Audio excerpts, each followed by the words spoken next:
Welcome, welcome, everybody. Welcome to day 2. Hi, Stuart. Oh, I think you're on mute. Yeah, I wish I had $1 for every time I've said or heard that. So welcome everybody.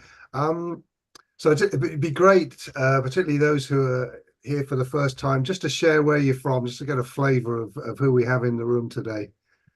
So if you can put that in the chat, it'd be wonderful to hear where you're from. And while you're doing that, I'm just going to kind of introduce myself and make the connection with Lourdes. I am a life coach for business owners with a particular interest in um, Sustainable Development Goal 14, helping businesses around that Sustainable Development Goal, life below water, um, and that includes some quite interesting businesses like whale and dolphin retreats, whale and dolphin healings and things, but anything that kind of brings focus back on our waters, particularly the ocean.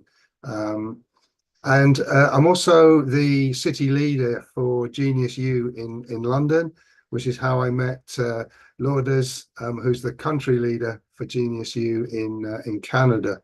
And she invited me to join the Association of Sustainability Practitioners, and that's kind of how we got to know each other and possibly why I'm here. So I know nothing about this. Our experts know everything, including Lourdes.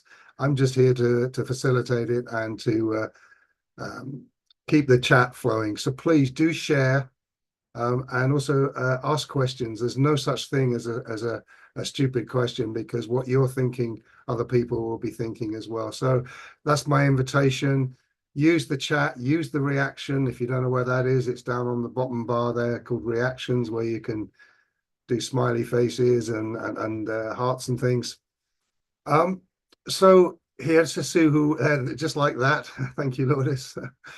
So I was going to see. So we got New Brunswick, Canada. Jesse in Vancouver Island. I think I've missed the top. Where are we? Wow. So Yeri in Vancouver Island. Lucas from Bangkok. Wow. Don't know what the time is there, but bless you for being here. So Stacy from Cold Lake, Alberta. Lourdes from Vancouver Island. Lynn from Nanaimo, British Columbia. Louis from Ottawa. Ken from Vancouver. So welcome everyone. So without any more ado, I'm going to introduce you to our host, this wonderful woman who's brought us all together here, Lourdes, who's the co-owner of Manatee Holdings, which is a commercial fishery, geoduck clams and sea cucumbers. But above that, she's a passionate advocate for sustainable fishing and for aquaculture, and that's, I guess, why you guys are here. She's also a mentor to visionary women, visionary business women, and I don't know whether there's anything you want to say more about that, but I love what you bring to the table in many ways, Lourdes. So over to you. Thank you very much for the kind introduction, Stuart, and welcome, everybody. I'm glad that you're here today. I am excited to share with you what we're going to be learning today together. And I would like to direct you on the website where you can actually see most of the things that we're going to be talking today, some of the things that we also talked about yesterday. So I'm going to share my screen, and then you'll be able to see where to find it. The website is sustainablebusiness.solutions. And here you can see where you can join our LinkedIn community, listening to our Business of Aquaculture podcast weekly. We just launched our newsletter this year, the Blue Economy Bulletin. Here is where you can find all the slides from yesterday and today. And you can download the conference booklet. So if you're like me, I'd like to tick off what we're going to be learning. We learned some future trends yesterday, trend 1 to 5. We have our speakers today as Claire Prubula. We have Pierre yesterday. We have Christian yesterday. Israel, you can find all the bio. We have Sid and Mateo today, and you met Stuart.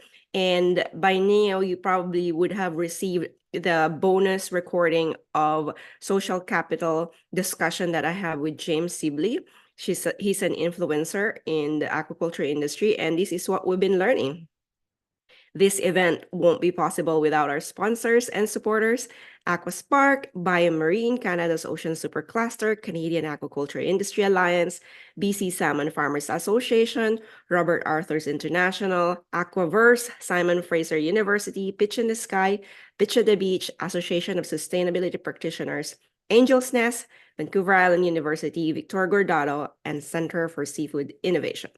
And so with that, thank you for being here today. So maybe drop on the chat if you were here yesterday. What was your biggest takeaway before we can get started? Because we have time and we're a small group today. So maybe we'll be able to do a lot more interaction. And also know that you can be on the raffle to be able to win the 3 micro schools. BioMar was gracious enough to sponsor 2 students. So if you stay until the end of the program today and you were here yesterday too, give Stacy your name and direct message her, and then we can put you in the raffle. And then we're gonna do that raffle at the end of the program today.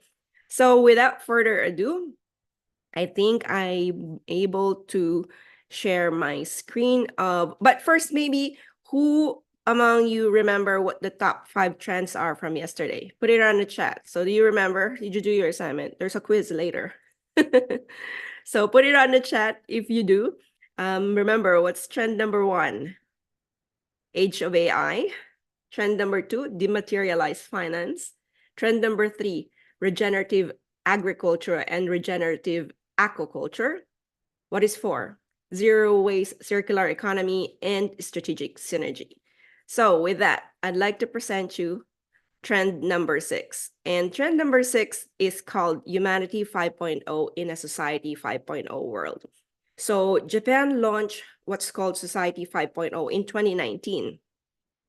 And what is it about? So I've been talking about this since I became a member of Genius U, and it was fascinating because I thought it was interesting to know what is 1.0, what is 2.0, yada yada. So with that, I present to you this video of what it's about.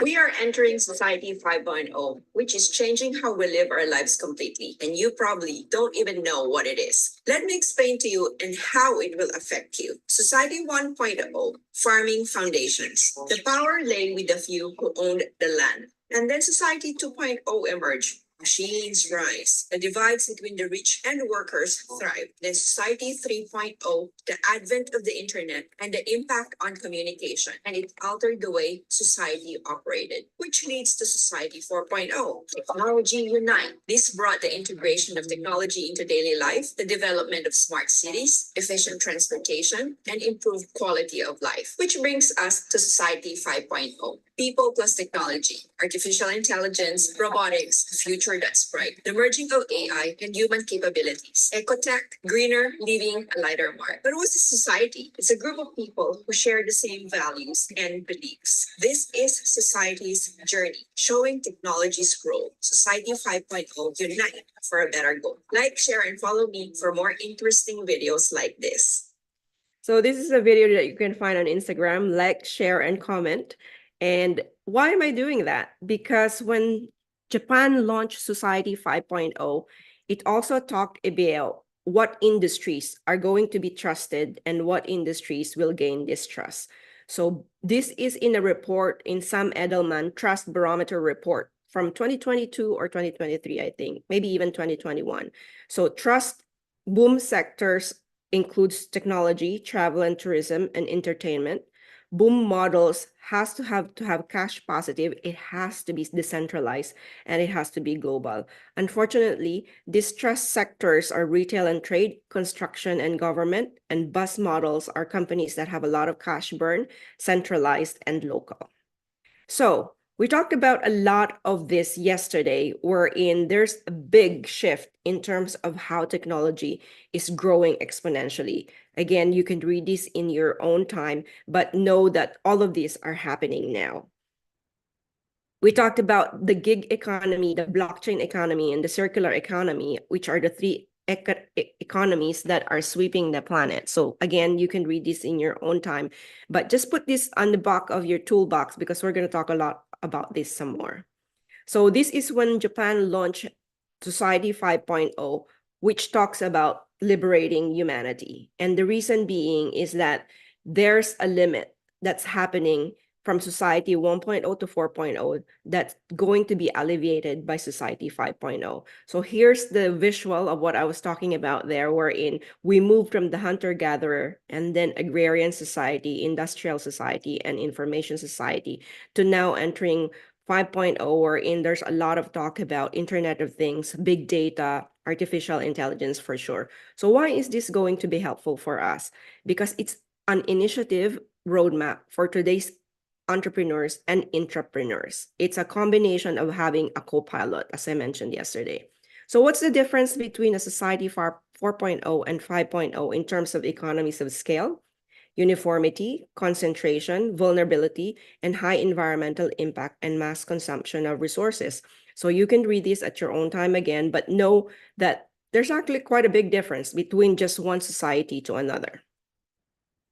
And as an entrepreneur or intrapreneur, I mentioned these 5 fundamentals yesterday. You need to have better insight so that you can have high impact, high income, and it has to be both, not one or the other. It has to be both high touch and high tech. Buckminster Fuller is one of the people that Roger, who's the founder of Genius U, really resonates with. And he talks about the world game. To make the world work for 100% of humanity in the shortest possible time through spontaneous cooperation without ecological offense or the disadvantage of anyone. Remember yesterday, trend number 5 is about strategic synergies, and we can't live in Society 5.0 without collaboration. Buckminster Fuller's Certified by 70-Foot Dymaxion Map is a center for learning about world resources, problems, and prospects in a global scale, students standing on the map enjoying a view equivalent to that from 1,500 miles above the Earth. It is the integrity of each individual human that's in final examination, and on personal integrity hangs humanity's fate. So what's your action step for this trend? What does Society 5.0 mean to you? Maybe you can have your own personalized definition of how you can move from 1.0 to 5.0. In May of 2021, we added the podcast in our offering because we knew that we cannot reach as many people if we didn't have any activity in our operations that's able to move to 5.0. So our conferences is the roadmap to that, and then live events. And obviously, we were able to get into that was the main reason why we're able to connect with the high profile people here in the industry, because they know us and they're able to know what we're up to, which is towards supporting 2 of the UN SDG, number 14, Life Below Water, and number 17, Partnership for the Goals. I now bring you trend number 7. Even though the world is in chaos, and I don't know if you've watched the Game of Thrones, I used to show a video of winter is coming. Winter is coming. Unfortunately, winter is already here. With a VUCA world, I don't know if you heard that term, volatile, uncertain, complex, and ambiguous world we live in, high inflation rates, banks are closing, and a lot more that's happening. It also paved the way for universal inclusivity. But what is that? So let's watch this.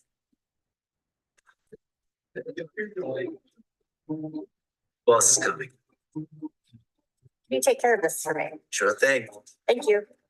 Wait, let me guess. You had a very different mental picture in your head when I said boss. Did it look more like him?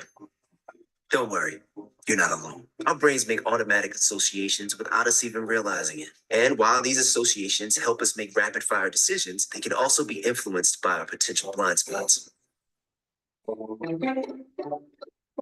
Prototype bias happens when we have a preconceived notion of who we think would be right for a particular role based on stereotypes.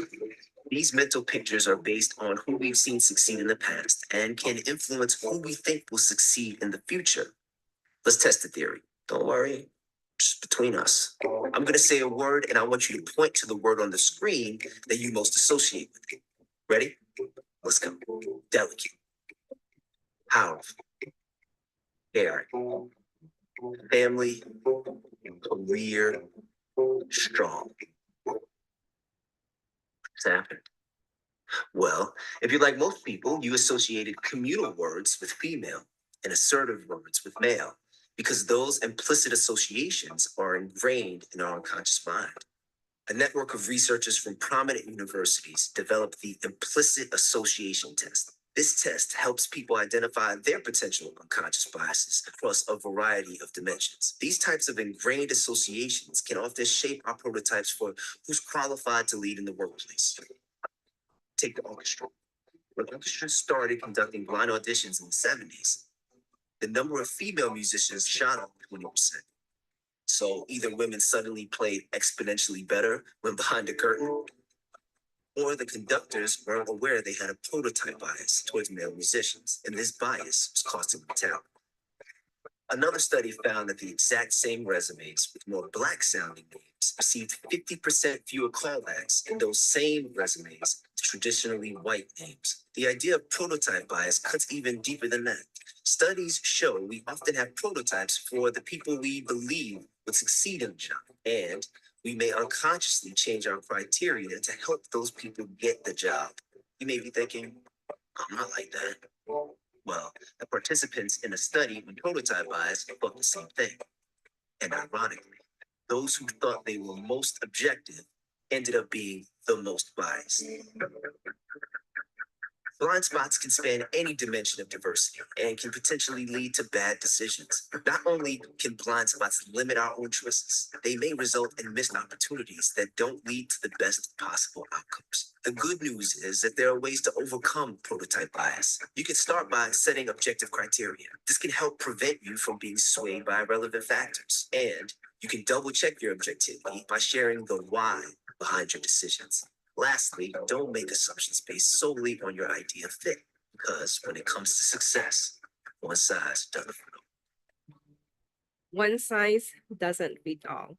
So this is actually a very old video from PricewaterhouseCoopers, and it's interesting that they've been talking about this for quite some time now. And I just wanted to share that with you because there's a lot of talk in terms of diversity, equity, and inclusion. And again, you can take a look at some of these videos that and resources why inclusivity and the world in chaos is both how do they say it in English? One side of the coin and the other, right? There's the chaos, but also there's this acceptance. And so how many of you have watched these movies that talk about femininity and talks about, Oppenheimer? If you watch all this movie, it's again talking about the dichotomy between the world in chaos and inclusivity.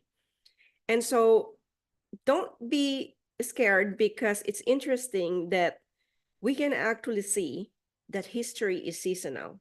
And when we say winter is coming or winter is already here, this has been drafted wherein history actually repeats itself. So you can see here that the progressive 1843 to 1859 repeats again from 1925 to 1942, wherein the artists are the ones thriving in that time in history. There's a crisis, there's winter, there's end of the old, which is where we're coming in since 2020 when the pandemic hits. And then the prophet thrived in the missionary times between 1860 to 1882, and it repeated again with the baby boomers in 1943 and 1960. And then, of course, the lost, which is the nomads, wherein there's awakening, summer, new world order between 1883 to 1900, repeated again in my generation for Gen X, 1961 to 1980. So we can foretell what's going to happen next. So there's that confidence that if we prepare and ride these waves, then we will be better off. So where did I get all this information? There's a guy named Ray Dalio, and his book is called The Changing World Order. And he has a technology that at the beginning we're forecasting where investments are going to thrive. But he just didn't use this technology just to forecast where he's going to make money from his company. He also did this with countries of when countries are thriving and when there's going to change. Let's watch a little bit of this. The changing world order. The times ahead will be radically different from those that we've experienced in our lifetimes, though similar to many times before. How do I know that? Because they always have been.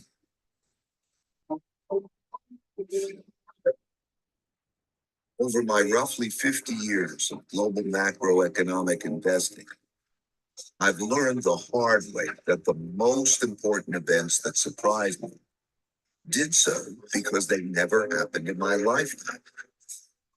These painful surprises led me to study the last 500 years of history for similar situations, where I saw that they had indeed happened many times before, with the ups and the downs of the Dutch, British, and U.S. empires. And every time they did, it was a sign of the changing world order. This study taught me valuable lessons that I'm going to pass along to you here in a distilled form. You can find the comprehensive version in my book, Principles for Dealing with the Changing World Order. So my team is going to drop the link for this video. It's a 43-minute video, but it's worth watching because you're going to find out where the changing world order is happening in the next 3 years. I remember I mentioned to you yesterday, where do you want to see yourself 3 years from now? And so with that, you can do that in your own leisure. We talked about BRICS, Brazil, Russia, India, China, South Africa, creating their own currency, now joined by different countries. This was in 2022, Egypt, Saudi Arabia, and Turkey. And in 2023, a lot more countries had joined because they wanted to create a new currency called BRICS. I talked about the Sam Edelman report, and it talks about the trust crisis. And again, I'm not going to go through this one by one. You have this in your own time on what is in this report. But you know what's interesting is this report was from 2022. So I wanted to share with you that actually the report for 2024 just got released 2 weeks ago or 3 weeks ago. And so I'm going to share with you an interesting fact wherein what actually is being trusted in terms of innovation by people. So can you see my screen? I think you can. And it talks about the kind of innovations that are being accepted. And in this report, 2024 Edelman Trust Barometer report, green energy has the highest embrace in terms of innovation. AI is second. I would have thought that there will be more people resisting that, but it's just okay with this, right? It's in the brink between okay and embracing. Gene-based medicine is right there. Unfortunately, GMO foods needs more acceptance. It's in the lower scale. So I thought I'd share that with you because it's fascinating when these reports come out. And sometimes we have a connotation of what's going on, and then until we see some new information that sometimes validate or doesn't validate what we're believing. And so I thought that I'll share that with you because I was fascinated by all these reports because I'm a mechanic, and we'll have a little bit more information with Stuart there later of what that means. But basically what your profile is in terms on how you use your natural ability, your own genius. And so with that, I would like to go next to my next slide, and hopefully I can share my screen here somewhere. Here. So with that, I'd like to, again, you can do this in your own leisure. And I just wanted to bring this to your attention. Just 3 weeks ago, 4 women-founded public companies has been sweeping the news because Cisco, Estée Lauder, and BlackRock and iRobot has just made news on how much money this 4 women-founded companies had made in the last recent years. 55 billion for Cisco, and you can see this again. So what is your action step for this trend? Join us in our LinkedIn community. We are very diverse and would love to include you, whatever it is, where part of the world you are. We are a very diverse community. That now leads me to trend number 8, sustainable urban development, crafting future-ready livable cities. A lot of other countries are already proactive of what's happening in terms of embracing sustainability, resilience, and inclusivity, specifically Singapore, Abu Dhabi, and Saudi Arabia. Education and EdTech, education technology, has been helping do this. I mentioned I'm a member of the Genius U Group, country partner for Canada, and we just recently partnered up with FatBrain AI. Stuart is going to be talking about how you can have better agile leadership system and what the talent dynamics is after my talk. And again, you can watch this at your own leisure. And I said this yesterday, and these are just articles that you can see online, Wall Street Journal, Business Insider, Tech.co, talking about half of humanity, not just Americans, will see automation replacing their job. Remember, I mentioned yesterday, 50% of us, let's just say what it is, are going to be replaced. But there's also good news in other articles wherein saying some of us will actually get a raise. There may be even more jobs that's going to be created. So what's your action step? I mentioned this yesterday. Join us in the AI Micro Schools every quarter, and I'd like to see you there. Which leads me now to trend number 9, digital and blockchain innovations for ethical transparency. How many of you have not heard about having transparency, having able to trace farm to table your food? Traceability is a big thing in the seafood industry right now. Transparency in supply chain. Again, you can read all this, but I wanted to specifically talk about this. Have you ever wondered why the British pounds or US dollars are called currencies? So put in the chat if you do. Well, the reason being is it's supposed to be, it has to move around like the current of air or current of a river. Unfortunately, because of a lot of printing of money recently, it's stagnating and literally rotting in value and being devalued. That's why all these new currencies are being invented right now. So how are you going to apply these practically? Can you think of a digitization and innovation? Maybe you're applying for a grant or you're pitching to an investor where you can add traceability as a component. Lourdes, Yes? Lourdes, I'm sorry, I hate to interrupt you, but you're not in slideshow mode. Can you go to slideshow mode? There we go. Perfect. Sounds good. And so with this, all of the technologies that you're seeing wherein artificial intelligence is helping how all these sectors are basically sweeping any industries. So the action step for this is if you don't have technology, who can you collaborate with? Maybe who can help you? And with that, I think Valentino is going to play this video. Yes? Yes. Sounds good. Go ahead.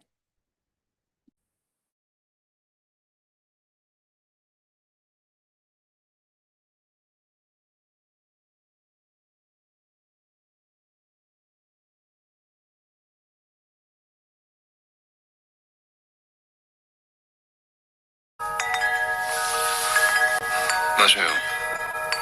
이생의 기억을 잊게 해줍니다. 감사합니다. 이게 무슨 경우 없는 짓이야? 내 차 운전대 잡는 놈이랑 겸상이라니. 같은 걸 마시라니. 여기선 모두 같은 차 한 잔입니다. 무슨 개소리야? 죽은 것도 억울한데. 평생 살아와야 시계 하나값도 안 되는 인생이라 이렇게 같은 취급을 하면. 다시 한번 말하지만 여기선 모두 같은 차 한 잔이야. 당신의 그 시계는 이미 멈췄고 당신이 가진 그 어떤 것도 저 문을 넘지 못해. 이승에선 힘센 사람으로 잘 살았어. 하지만 저 문을 넘는 순간 알게 될 거야. 눈으로 지은 죄, 입으로 지은 죄, 손발로 지은 죄, 마음으로 지은 죄가 얼마나 힘이 센지.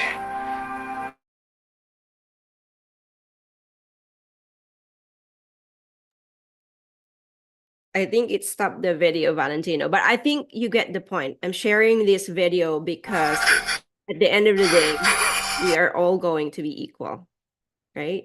And so with all this technology, with all these trends that I share with you, it's not really the trends that are important. Well, I mean, they are, but the insights that you get from this 2 day together that you've been learning, that you've been able to see, because we are in the brink of change. When language was invented, when fire was invented, when electricity was invented, maybe even money, biology were invented, AI is going to be bigger than all these inventions, and maybe fortunately, unfortunately. So with that, I'd like to leave you with the last video that I'm sharing with you. Go ahead, Valentina.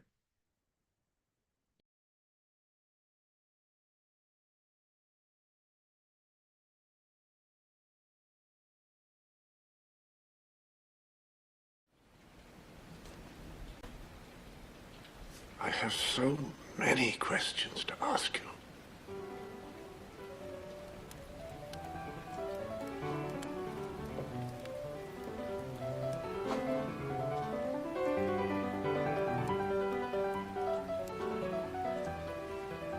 Spa.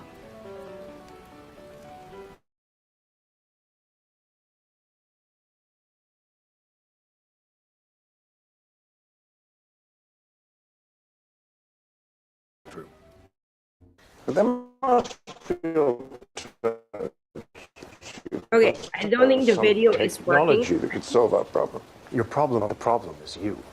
You lack the will to change. Then help us change. I cannot change your nature. You treat the world as you treat each other. But every civilization reaches a crisis point eventually. Most of them don't make it. Yours did? How? Our sun was dying. We had to evolve in order to survive. So it was only when your world was threatened with destruction that you became what you are now. Yes. Well, that's where we are. You say we're on the brink of destruction, and you're right. But it's only on the brink that people find the will to change. Only at the precipice do we evolve. This is our moment. Don't take it from us. We are close to an answer. Thank you, Valentino. And with that, I leave you. We are very close to an answer. We're at the brink and precipice with all these changes that are happening. So I'd like to be able to invite you that you join us in the community. And obviously, we wanted to be able to see you at the micro school or the SAM. All of these are available in your slides. Thank you for joining us. And with that, I'd like to bring on my co-host, Stuart. Talk to us about talent dynamics. Well, firstly, I just wanted to say, some interesting trends there. There was a question from earlier. Are you happy to take a question now, or a comment, or? Did you wanted to do your presentation first, and then maybe they have questions from that? Sure.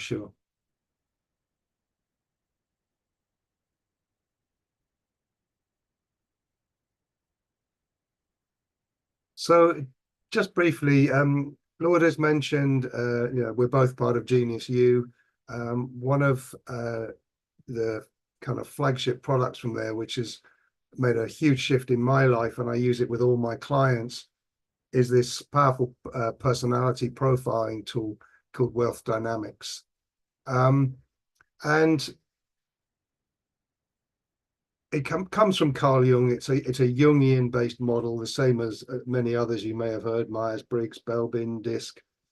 But what I love about this model is that Roger has included within it the seasonality, and he's also allocated the ancient Chinese elements to it as well.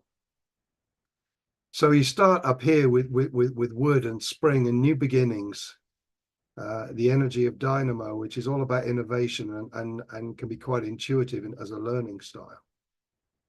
And so a creator has a great idea, and then it moves round clockwise here to the star, and the stars are like the translators. They translate the creator's idea to the people. Blaze, this one here, is all about people. So an idea is literally just that. It's an idea until we get some people to coalesce around it. And then as that idea starts to get some traction, this is when the supporters come in. People who are great at motivating teams, galvanizing teams, who just love being in the fire. You see here, it's the fire in the summer season of people.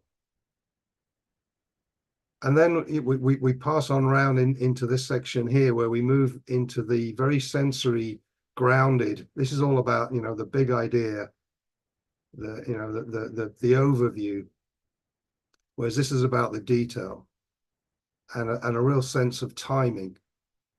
And so here the deal maker is often very good at the one-to-one. They know the right person at the right time.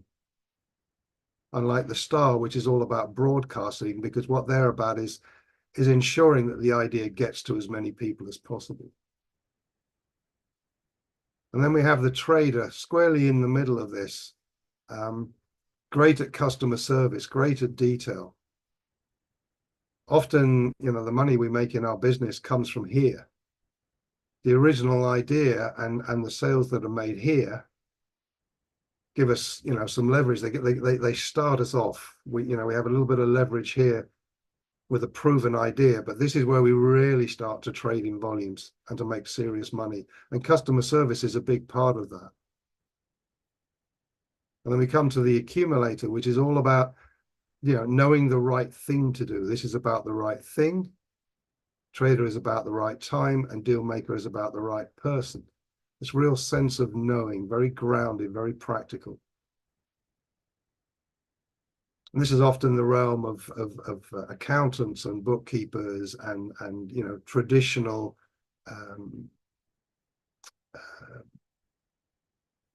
VAs and people like that, virtual assistants.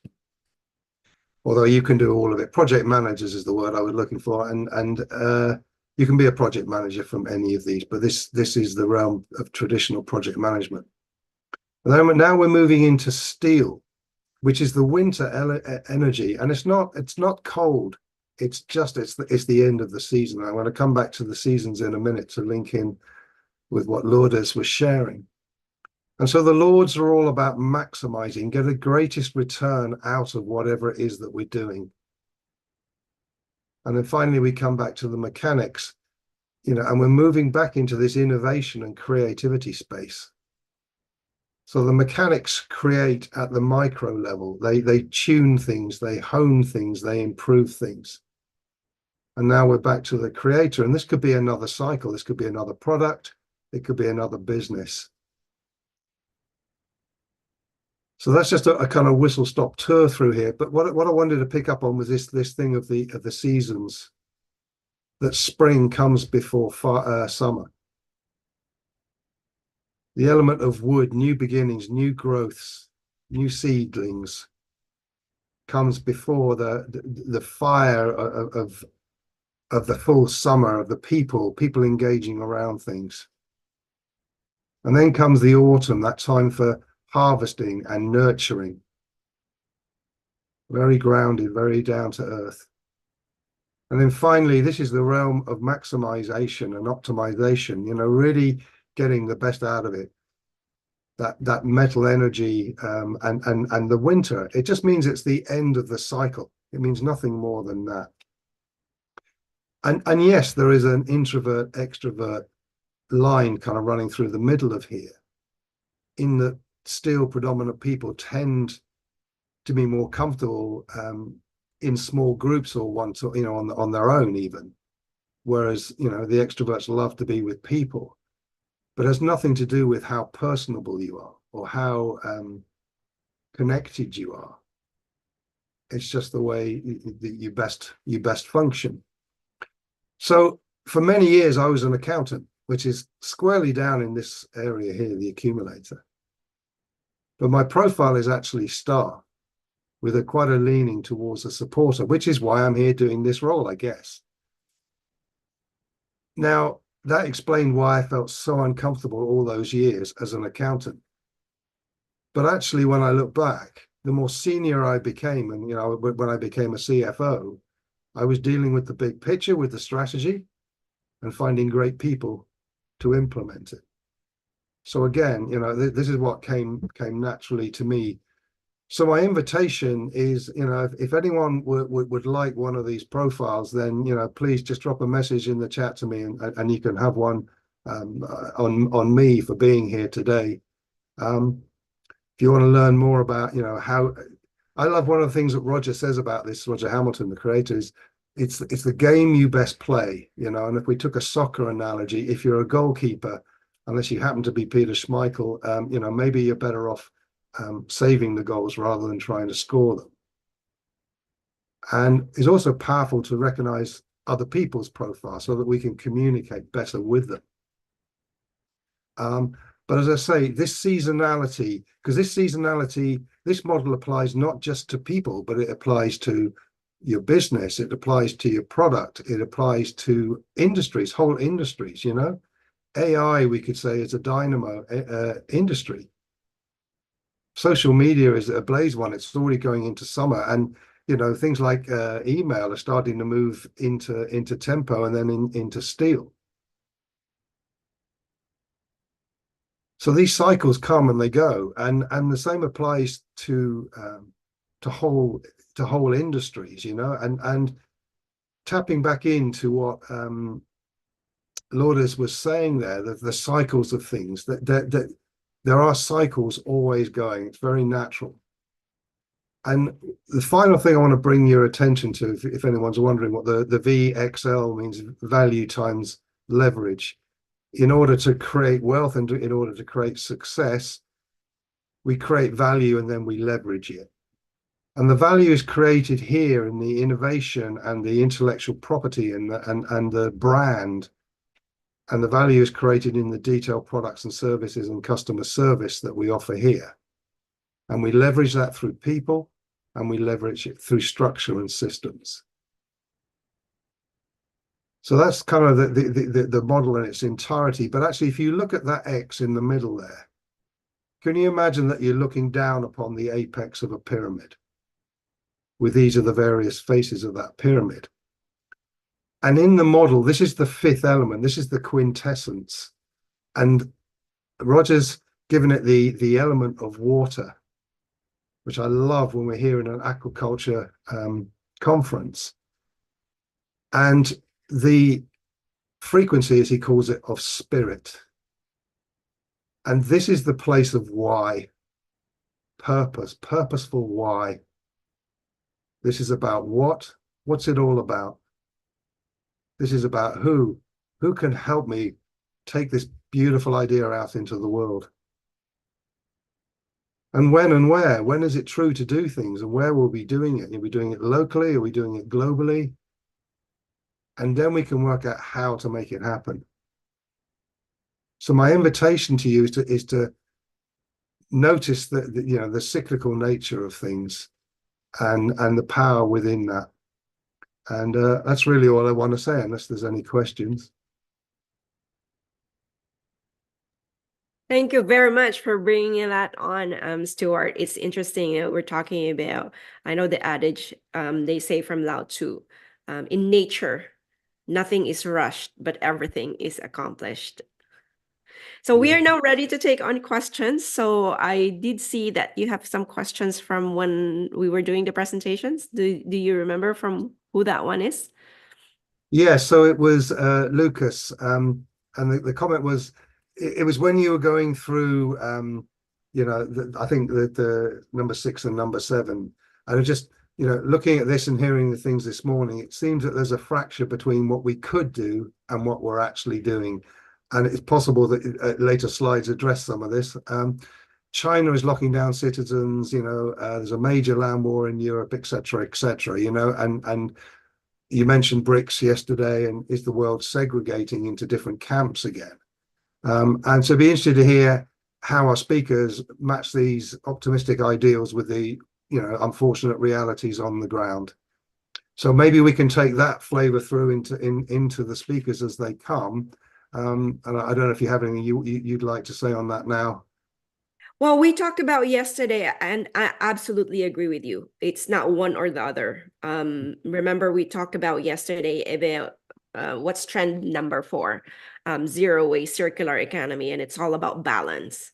And I don't know if how many of you here are woo-woo, but in the woo-woo world, we talk also about the gift from the pain. Sometimes when someone has a trauma, that also make them resilience. So in the same way that what's going on in the world today, obviously the planet needs help, all these other things that are happening right after the pandemic, and banks were shutting down. We have very high inflation right now. It's the cycle. The cycle, and nature is just going to have to be doing what it needs to do, and we have to ride that, whether that's from your end, on the positive side, there will be industries that I mentioned that will be boom, and there will be industries that will be bust. And so what can we do today so we can equip ourselves of whatever this wave that's coming, it's not gonna topple us. If you can imagine a surfer and there's this big wave that's coming on the surfboard, how are you going to navigate that so that you don't end up falling from your surfboard? This is what we're about here. And like what you mentioned, know yourself so that you're more equipped, know others who can help you so that you're not alone. And obviously the main goal is so that you and others can build a legacy. So this is what this is all about. So any more questions?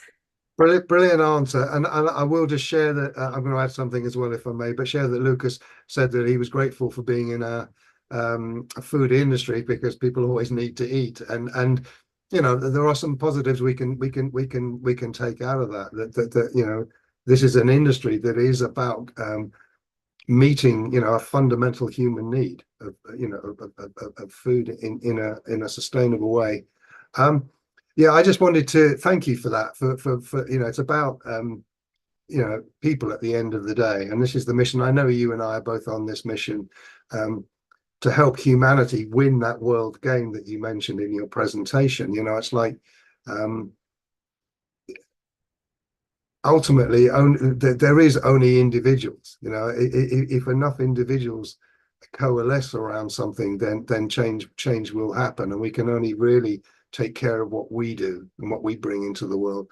And that's why I love the fact that, you know, because there's loads of personality profiles out there, but the big difference for me is that cyclical nature of it, you know, the seasonal nature of it, and also the fact that it's 5 elements, not just 4.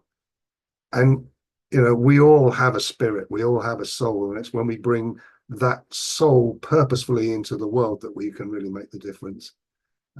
So that would be my answer to the question as well. Well, we have 14 minutes before we go to the next speaker, but I wanted to see if there's a project that someone has in the audience in terms of how you can apply all these trends. So if you wanted to volunteer, this is your time, so that we can work on how to make this more practical. I know sometimes it probably sounds that it's too, what's the word I'm looking for? Ideal, I think was the word that was used, or too Pollyanna maybe, but let's get our feet on the ground. How can we apply this in your fish farm if you have a fish farm? How can we apply this to even help the ocean a little bit in an orderly way with these trends that you heard yesterday and today? So do we have a case study that someone would want to be on, and then we can probably work together on how we can use the trends? So any brave soul out there? And if not, I'm gonna share something, but I wanted to give the floor to anybody who has a project that they want to work on. This is your time where we can work at it together.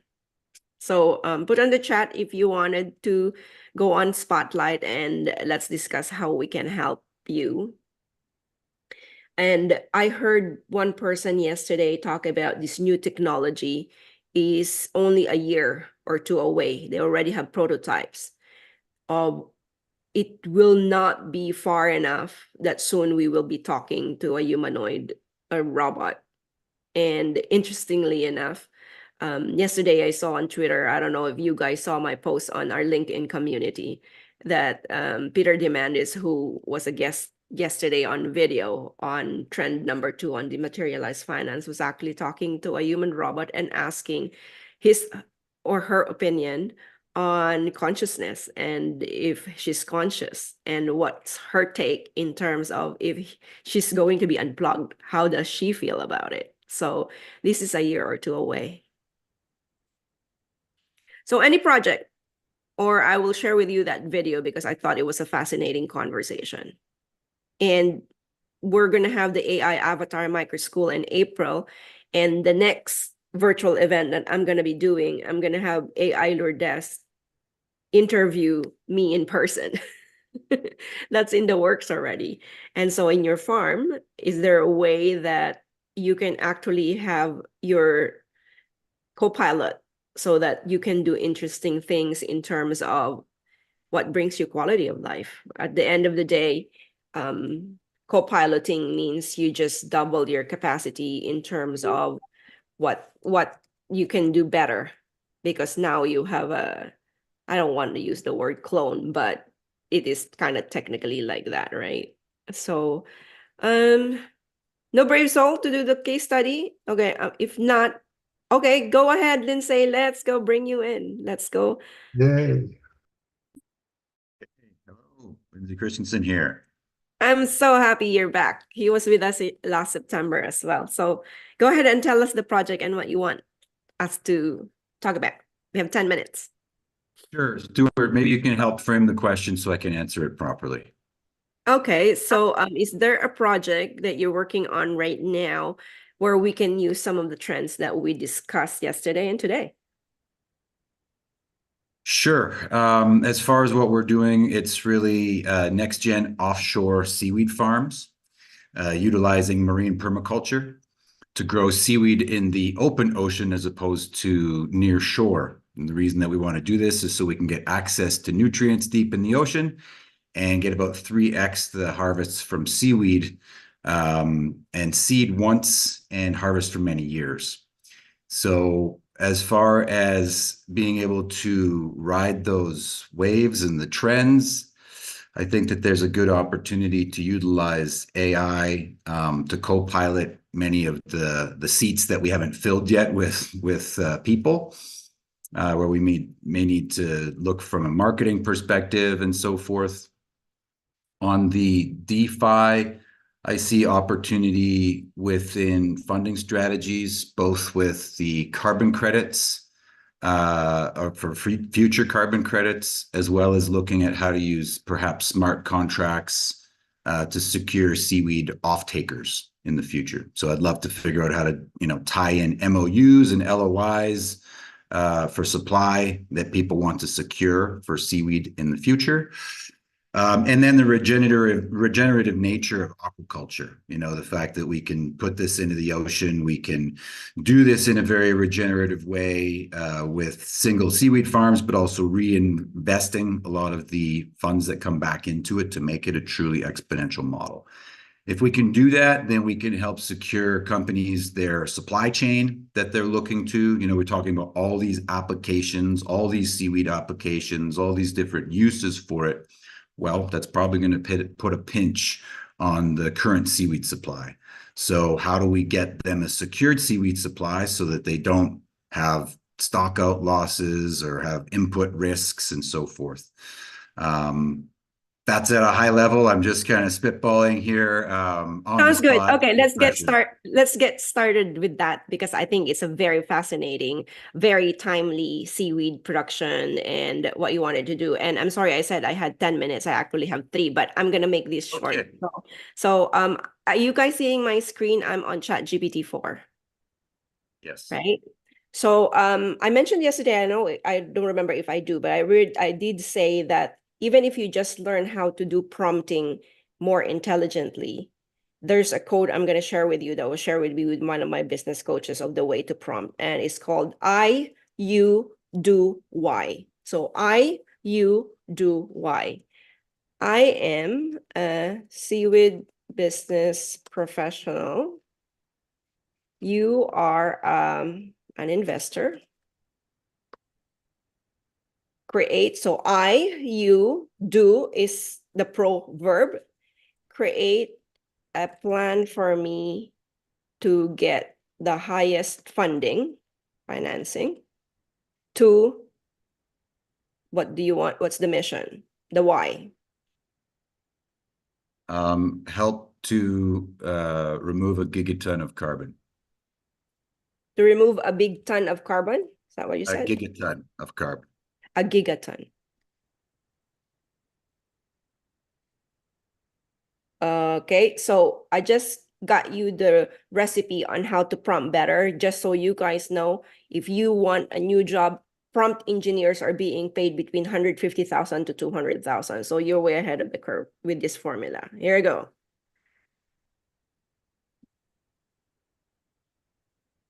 So clearly state your mission. Yesterday, we have actually Israel talking about tell your story, and Pierre was also talking about this in terms of people, team, and vision.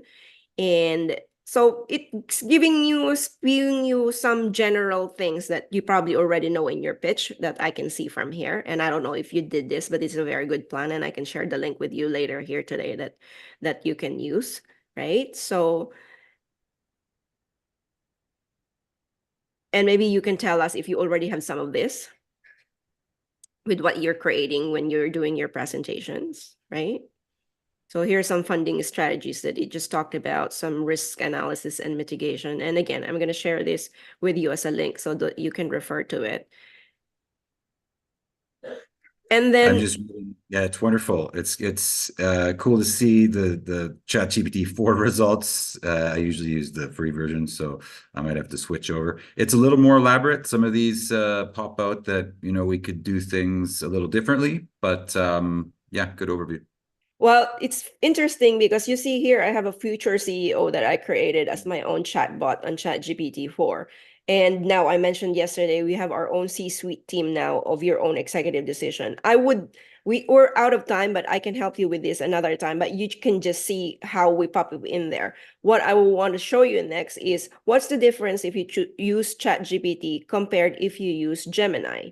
So Gemini is the Google version of ChatGPT. And then I combine the answer. How would that answer be different from what GPT-4? And then I tell them, okay, I wanted to combine this format compared to this other format. Give me the best format. So this is how I use this in my everyday daily operations. But just giving you a kind of an example on how it can be really practical from the standpoint of using the trends. And you guys, if you're not prompting at least 3 prompts a day, you can start doing that now after our conference. But thank you, Lindsay. I appreciate. Let's give Lindsay a big round of applause. Thanks for the chance to participate. Appreciate it. Thank you. Okay, where are we next? Where did Stuart go? I think we're gonna go introduce our next speaker. Yeah, we are, and our next speaker sadly is not able to join us. They're in a very different time zone. So it's Claire Pribula, and the presentation is how transformational relationships drive venture capital investment growth. And we're going to be watching a recording that they did for us. And take it away.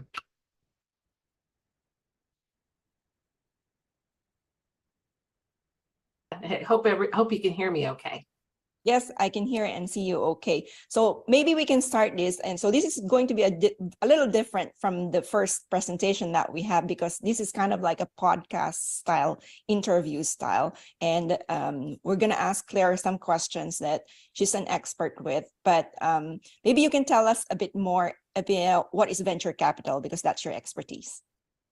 Yeah, thank you. And it was really interesting listening to Oren, you know, how he packaged venture capital. So it was quite fun. As introduced, I'm Claire Pribula, the Managing Director of the Yield Lab Asia Pacific. Venture capital is like, it's fun. We've been focusing on ag tech with the Yield Lab since 2015 was our first fund. And now we have funds in every continent, in North America, Europe, Latin America, and Asia Pacific. Our fund that Larry and I co-founded is the Yield Lab Asia Pacific. But it's a lot of hard work, raising for a fund, hard work, working with our portfolio companies, helping them finish their science, advancing their innovation, raising capital for them, hard work, but super interesting. We're always finding out new things from the innovators, and like Warren said, we never expect that somebody can communicate to us in 3 minutes what their value proposition or their innovation is. We're, in an early stage, a lot of this is deep science. We're very proud of the work we do in the Yield Lab Asia Pacific in regards to ag tech and aqua early stage investment, and the function that we provide in the ecosystem of transforming agriculture and the aqua industry of our soon to be 14 companies in our fund. And then across all of the Yield Lab funds, we have 86 companies. But you know, Lourdes, you know that ag tech and aqua early stage investment is quite challenging. So I thought what I would do is, you know, a picture always conveys the message a little bit better. If I can show you an image, is it okay, about, you know, kind of giving you a perspective of early stage funds in the overall investor landscape. This is the complexion as we see it of that investor landscape. Let me just share from. So yeah, this quadrant, although not exactly accurate in regards to the circle sizes, shows that, you know, you have different components. And I think this was laid out by Oren in the previous share. Private institutional investors, you know, they're made up of private equity and venture capital like us that are maybe 28,000 or more globally, 5,000 in Asia Pacific, family offices. And the private institutional investors and the family offices, they also have global scope. So this is kind of compartmentalizing them. I'm not meaning that family offices aren't global, but tend to be more regionally focused. There's over 8,000 globally, sovereign and developmental institutional funds, a smaller pool of investors, and then strategic and corporate and industry associations that do investment. To put context around ag tech impact late stage investing, so I'm not talking about early stage, this is the box where you have funds that are focusing on the various stages, but mostly, you know, Series B and later. And then to give some dimension of the focus on early stage funds, this is kind of the little dot in the middle. And this is ag tech early stage funds. Within that is aquaculture. So even smaller dot, focusing on the aquaculture industry. And, you know, that's, and where we play is there. We're completely devoted to transforming the agri-food space and doing early stage investment. And if you don't do this first piece, that's why we're so passionate about it, you're not going to get the later stage investment. So it's quite key and important. So let me stop share.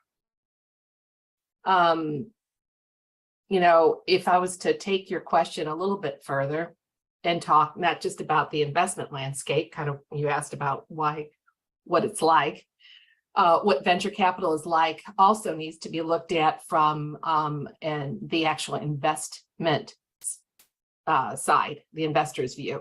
So from aquaculture innovation growth perspective, to give some dimension of the number of deals globally. So I gave you a little bit of picture of the focus on early stage investment by venture capital funds as the overall scheme and landscape of investments in general, and how there's just so few of us that are there to help these early stage companies advance. And now if you look at from a deal perspective from aquaculture innovation growth between 2021 and 2022, aquaculture management inputs, they saw 125 increase in the number of deals. So that was great. An increase in the investment dollars to 160 million. That's a 56% increase year on year. That's great. Animal health, which includes things like breeding and nutrition and across all animals. So this is not just aquatic animals. This is also terrestrial. A 64% increase in the number of deals and a 77% increase in investment. So making that a 357 million. Fantastic.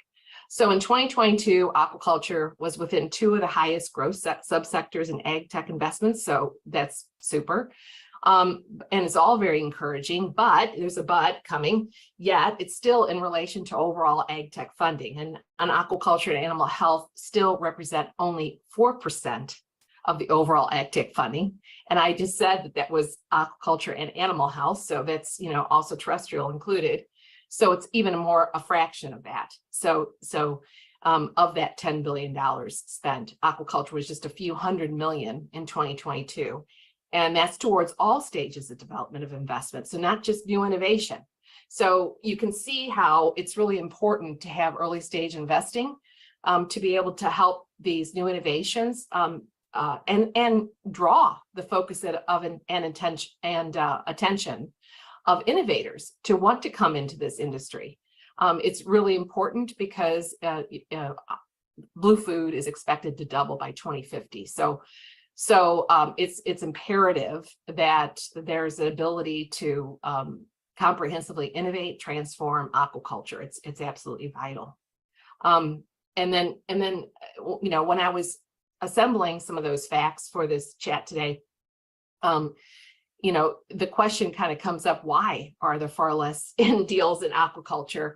And you know, it can't be explained in only one simple form, but a pretty good assumption is because of terrestrial crops and animal health that are terrestrial. You can see them. They're not underwater. You know, in fish and aqua, everything is underwater. So it's an added complexity for technology to cut through. And there are also quite a lot of species. So as opposed to terrestrial, I mean, there's thousands of species. So this complexity and the variability of all these species and their requirements from a nutrient perspective is why we've invested in certain companies. And in particular comes to mind Wataya Aqua, which, you know, understand that getting the data is tough. And so what Wataya has done is comprehensively been able to assemble that data and basically do a type of a digital twinning by generating entire growth forecasts, which can provide the nutritional feed requirements by species, the stage of growth to get them to their fastest and most optimal feed conversion ratio. And so, you know, making some starting assumptions, and then with the data coming in, recalibrate, and it changes over time and adjust to things like that you can't control, like environmental changes, the weather, the pond's configuration, is it lined or unlined? So Wataya Aqua or innovation like this can fill in the blanks and plan a plausible production cycle before you even put fish in the water. And the tie back to what Lourdes started on how we met. It was actually through the Global Aquaculture Challenge that we got to know Wataya Aqua. So we have a nonprofit side of what we do. We have the equity side of the funds, but we also have a nonprofit called the Yield Lab Institute, which we use to stimulate innovation in areas of agriculture that need more focus and attention. And so that's the reason why we created a Global Aquaculture Initiative. It was born out of need. We you know, although we take equity as a fund, we use the Not-for-Profit Institute to be able to, and it's funded through external sponsors, to practically look across all of agri-food, identify those areas, and then it's up to us in funds in the different geographies to identify what's going to be the most impactful for us to focus on our attention. And that's why we led the Global Aquaculture Challenge out of Singapore. It was a global initiative. It isn't a global initiative, but the majority of the other species that you and I eat every day come out of Southeast Asia. So it makes a lot of sense in Southern Asia. You know, and it's from doing this that we've deemed that aqua and ocean is so important and necessary for our focus. It's a fast growing protein, which if it's done sustainably provides the much needed nutrients that we need. But innovation is needed to be able to do more with less to optimize the yield without sacrificing land or water or the environment. So hopefully that helped. I can talk more about if you wish, Lourdes. No, that's great the information. Okay. What struck me from what you all said, Claire, was I didn't even realize this until you mentioned it today, that one of the challenges why it's hard to, I guess, pitch the aquaculture project, if you have to call it that, it's because it's unseen. It's especially if your subtitle like our species is, because I tell you, we've been trying to pitch our deal in the last, I don't know, more than a decade, and it was so hard because it takes 10 years to grow. And now that we're harvesting, it gets a little bit easier, but I never even really factored in the invisibility of the species. And so that makes it a little bit less tangible for investors. Yes. Yeah, it's less tangible, and also from an innovation perspective, it's just harder. I mean, you can't use, you know, the same sorts of methods or technology to be able to capture the data as you can a terrestrial crop, to see the different, you know, aspects of. We have innovation that we've invested in that does that like Bloomfield, that, you know, will go across the crop and run, you know, 24 hours a day capturing data about the status of of the crop. You know, is there any disease? Is there any damage? Is there, you know, is it ready for harvest? You know, these sorts of things to eliminate the labor. What are you going to, you know, it's different. The types of sensors that you need, you know, underwater are completely different. And then to be able to capture all this data and do something with it, and see the status of the fish, and, you know, how are they handling the feed that they're getting? You know, what's the water quality? Things like this. I mean, there's so many different variables that have to be understood and factored in. Yeah. So which leads me to my next question. In your experience with sustainable aquaculture investments, what have been the most transparent and tangible metrics of success for someone to get funding? And how do you handle instances where data or outcomes, as we were just talking about, are ambiguous? Yeah. Yeah, for us, the investor, the economic aspect is probably the easiest. Again, I always find examples help. If when we were analyzing, for example, Wataya Aqua, you know, we could see that they could save 20% of the ton of feed ingredients a farmer typically needs. And that's the biggest expense of a farmer is, you know, feed. And so, you know, producing more sustainably by utilizing less resources is important. This can be easily understood. It can be validated when we talk to the farmers that, in fact, that this 20% is correct. And so that's easy to see. And then as the increase in regards to the feed conversion ratio is something also easy to assess. There's, you know, production improvement by utilizing a platform that optimizes the nutrients needed and the amount and frequency fed by the species and the stage of growth and the environment. So those outcomes of yield can be measured. The quality of lives can be, you know, easily measured and calculated across the farms or the ponds by the number of employees known. But less tangible are, you know, the impact related, ESG related, you know, such as water quality. It is expensive and not very feasible for ponds to have lots of sensors everywhere. Be nice, but not possible. Improvement in water quality is performed by the reduction of overfeeding. So because when you do overfeed, it increases the ammonia in the water, diminishes the quality and weakens the fish, opens them up for disease. So being able to track the specific waste and carbon can be challenging. And, you know, the carbon expended and diminished is challenging. And then the compounded effect of regenerative practices, you know, how are you regenerating, and how can you measure that? So if I again use an example like Wataya Aqua, it's been the easiest to measure the economic impact and the number of lives improved and the tons of production and feed ingredients that have been saved via the production improvement and you know, through their platforms. That's been pretty direct and easy to understand. By species, because of the stage of the fish growth, you know, any changes due to environmental factors, but it's been more difficult. And this is why they developed their carbon dashboard. It's more difficult to calculate the water waste, the carbon footprint. So what you have to do is start by making some impact assumptions that then need to be validated and then get a little bit closer and closer on the accuracy. You know, so for like an example of waste, in the Wataya Aqua example, output in water had to make up the assumptions around kilograms of nitrogen and phosphorus waste. Then based on those savings from using the platform, which diminishes the waste from feeding the wrong nutrients in the wrong amounts, which, you know, builds up the nitrogen and the phosphorus at the wrong, if you're feeding them at the wrong time of day or the wrong amount, that's what happens. So they took the example when they first started doing impact measurement of tilapia, you know, because each species is different. That's why this is so complicated. And then they take that number of, in regards to tilapia, the number of farms from the current year and the future year. In this example, the use of it through their platform, they were able to eliminate 14 tons of nitrogen and 5 tons of phosphorus across 40 farms in 1 year. And then projecting out to in 2027, where they'll be eliminating 2,800 tons of nitrogen and over 1,000 tons of phosphorus waste. So, you know, started with some assumptions, did the easy stuff first, and then work into what those numbers are going to look like. Same thing with carbon. Start with the baseline assumption, the number of farms and mills, and by utilizing their platform, you know that they can get easily a 10% improvement on feed conversion ratio.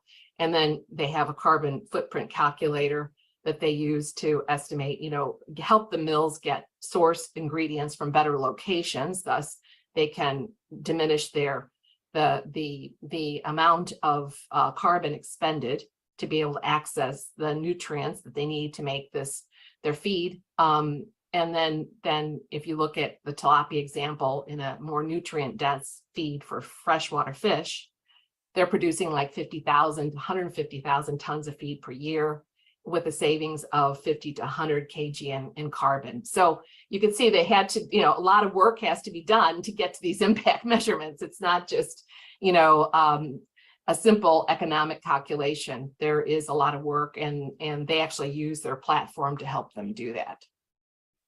Thanks, Claire. That's a lot of information. So maybe I'm going to gear a little bit towards the right brain because there's a lot of left brain information in there. So in your team, when you are basically deciding short-term profitability versus long-term profitability, how do you foster thoughtful disagreement with your team to arrive at an investment decision in an aquaculture sector? Yeah, this is a fun question. I mean, it doesn't happen very often because we're a small team. So, we're all highly involved in all the different work streams. So as the due diligence is being done, different parts we're each involved in. So the journey begins with us all kind of around the same destination regarding decisions. The interesting aspect usually happens when you have an independent IC member that weighs in, which we do. And they don't have the bias of the knowledge that we have about the founder. They don't have the personal aspect of investing in a company, but they look at the investment from a pure viability perspective. And that's what, I think those are the times when we're kind of given a perspective that we hadn't thought of by somebody that has been kind of pure coming into the work that we've done in assessing a company. There's only maybe, maybe one or two examples where we as an IC ever had any, real discussion. And actually one example was from our aquaculture challenge. Biotic is a company that we have now since invested in. So you can see that we eventually got there in the end. But initially, and what Biotic does, I should say, is tell the audience is that they create an environment-friendly process for replacing oil-based polymers with a drop-in biodegradable replacement to plastic. So it utilizes the same existing processes for creating packaging, but it's all based off of sea algae.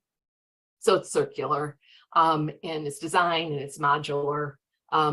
And quite cool, and creating any kind of packaging. So packaging for, potato chip crunchy bags to see-through bread bags to, the kind of material you need for your laptop. So in this case, this company, and this was during the aquaculture challenge. So we had some of the best in the industry that were C-level executives that were weighing in as we were filtering through the different companies to make it in. And where it got kind of hung up with in making it through was around scalability. Several of the industry experts weighing in on the decision, felt that might be a challenge. But in the end, what we ended up finding out afterwards, they did not make it into the challenge, was that in fact, they were working through multiple partners.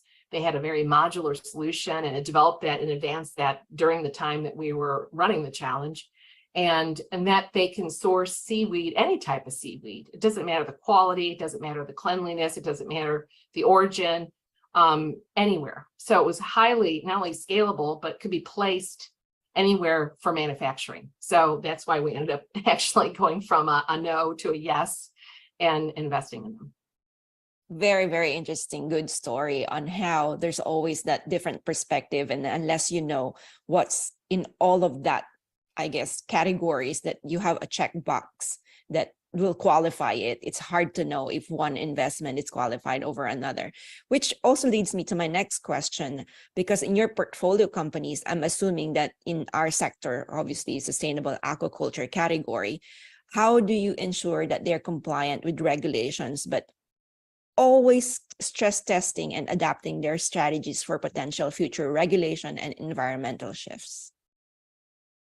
Yeah, this is really company by company because each one is so different. I mean, and what their potential regulatory situation may be. I mean, if you look at, have to take examples when I think through this, like Peptobiotics, which is a company that we've invested in, that's basically doing genetic manipulation of peptides, a string of amino acids. So using synthetic biology and then manufacturing through fermentation, they create an ingredient that, you know, helps to fight bacteria inside the fish, in the gut, and instead of using antibiotics.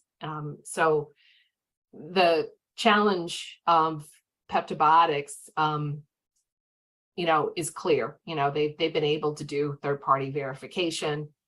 So from an innovation perspective, it's quite clear that the results are there. So that's easy. So as far as, and that they're competitive, and, you know, we have to assess where they are against others that are doing, you know, in the same space. So we must see this in the due diligence, but, you know, each geography is going to be a little bit different in regards to what's required from a testing perspective, from efficacy, from safety, from environmental impact, things like this. So you have to kind of work through what is the addressable market for a company, and then figure out which market they're going to be focused on. And then based on that market, determine what's the regulatory strategy going to be for the company, and which also includes the distribution and any sort of handling requirements. In the case of Wataya Aqua, as another example, outside of Peptobiotics, it's a lot less about regulation, more about partnerships and industry accreditation. So you know, because you're taking an awful lot of data and being able to help these different organizations to be able to reduce the administrative burden of regulatory compliance. So it's a whole nother aspect of a regulatory strategy for a data-driven company like Wataya Aqua. Those are two different perspectives on the topic of regulatory challenges. Perfect. It's so good to know that, because a little while I was also thinking about, other than being intangible, when people are looking into investment categories or where they put their money in, there's that centralization that this industry is very much, I guess, very regulated. So while we're talking about the Global Aquaculture Challenge, maybe you can share with our audience, what's that journey like? What are some of the key criteria that you guys are looking for when you do the challenge? And has that changed before pandemic, during pandemic, and now it's post-pandemic?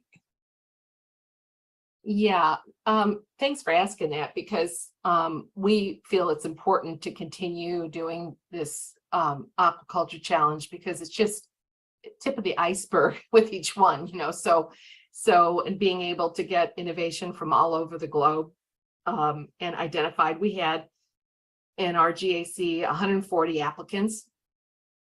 There was a paper written 2 years ago saying, you know, where's the innovation in aquaculture? And actually it's there. You may have to push for it a little bit, but it's definitely there.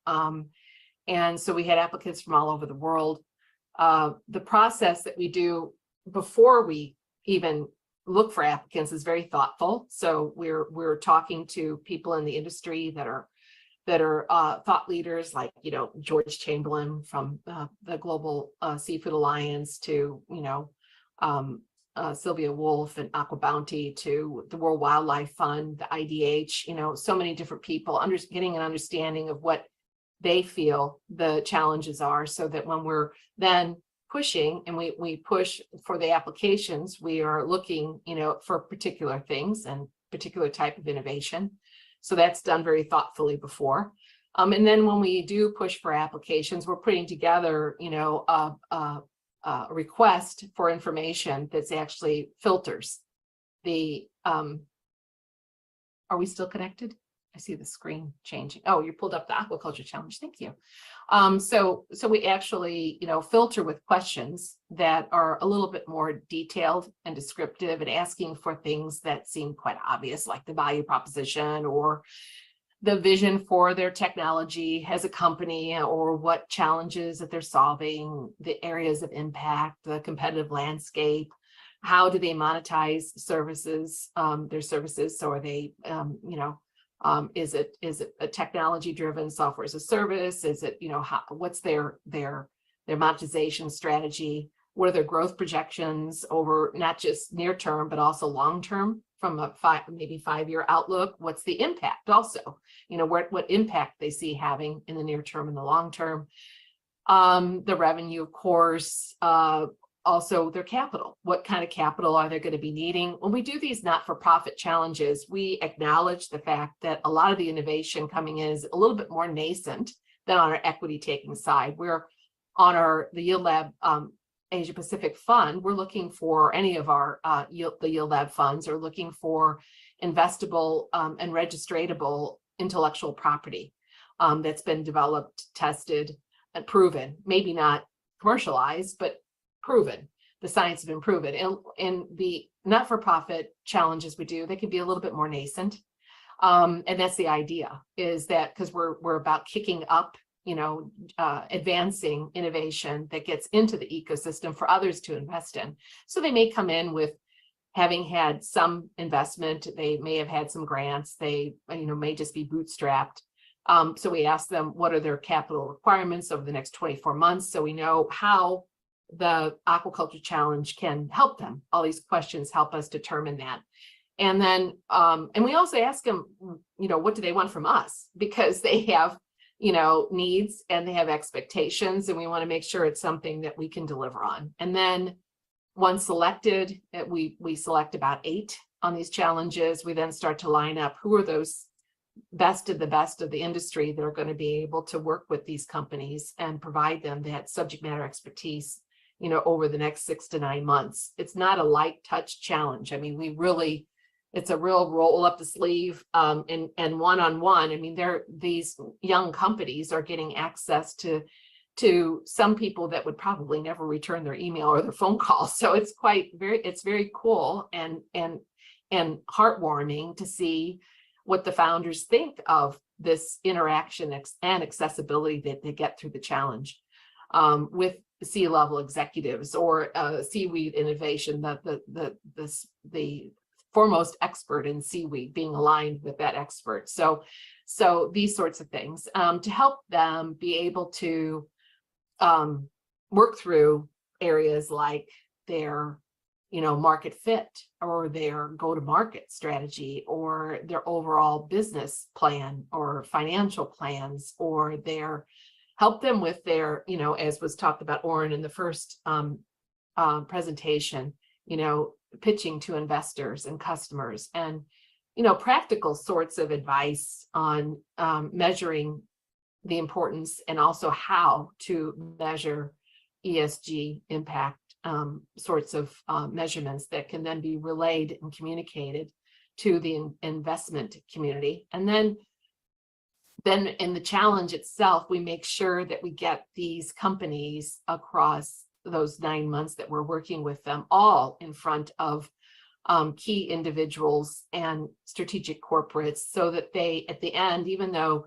the challenge itself will have 1 or 2 winners that get a cash prize, all of the participants will get either an investments out of it, a POC, maybe some partnerships or a commercial relationship. We make sure that everybody gets something out of it in the end.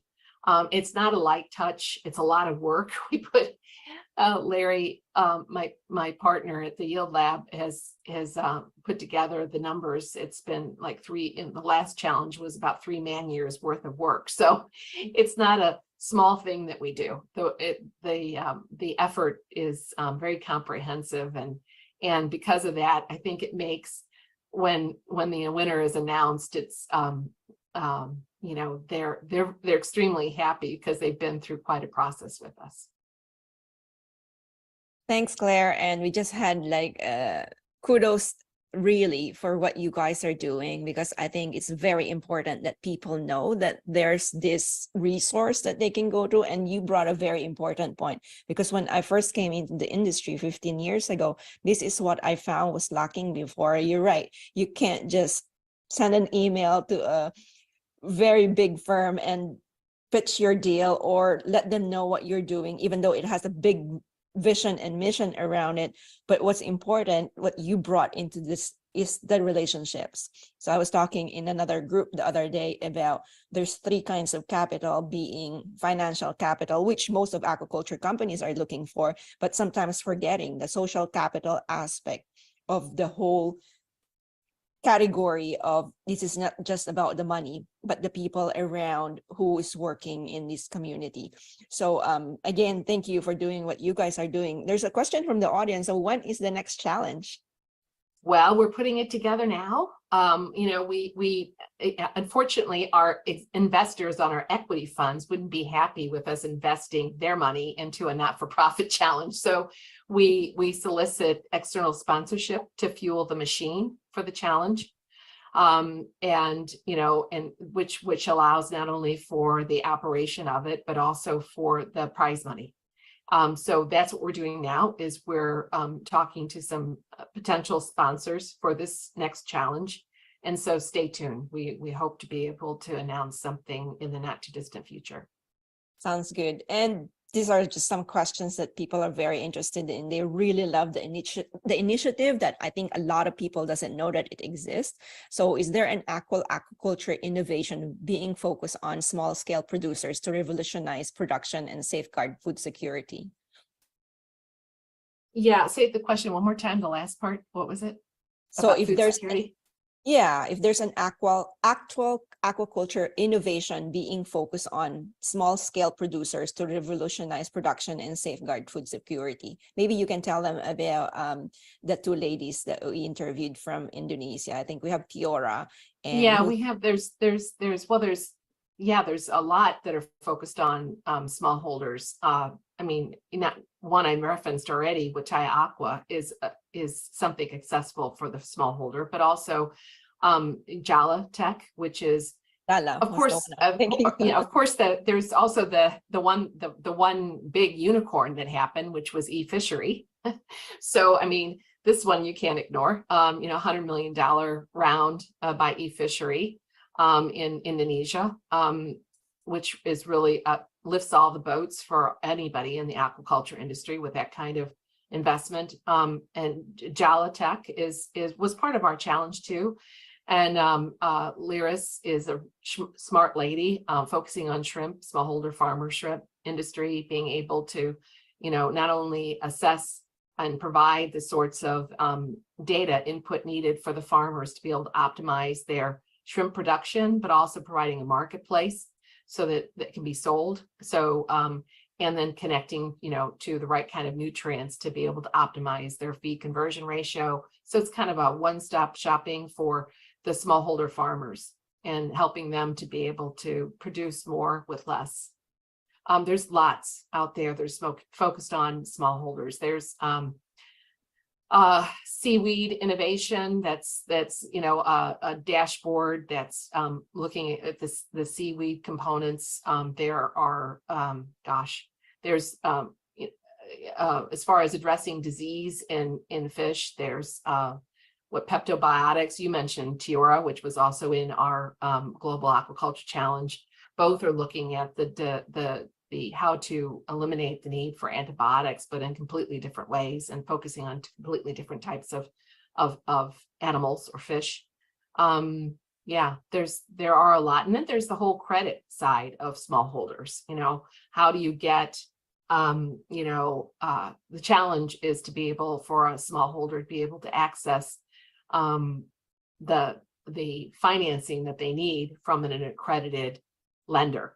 You know, oftentimes smallholders will reach out for in a frantic effort to get some cash from some of these kind of dodgy at a high interest rate, and inevitably they can't pay it back and then they lose everything. So the whole industry around lending, we have a couple in our portfolio that are terrestrial, and then others that are in the industry that are focused on aquaculture, to be able to provide not only that security of getting an accredited loan at a reasonable interest rate, but for the lender to be able to understand. That's why they don't do any lending. No accredited institution is going to lend to a smallholder farmer with, such a high risk of not being paid back. They want to know that capital is being used for the purposes of which it was given. So it's for the inputs for the farm only, not for other things. So, having a smart card to deploy that with is important so they can see how it's being used. And also before that, to understand the farmer better, what has been their yield, what are they growing,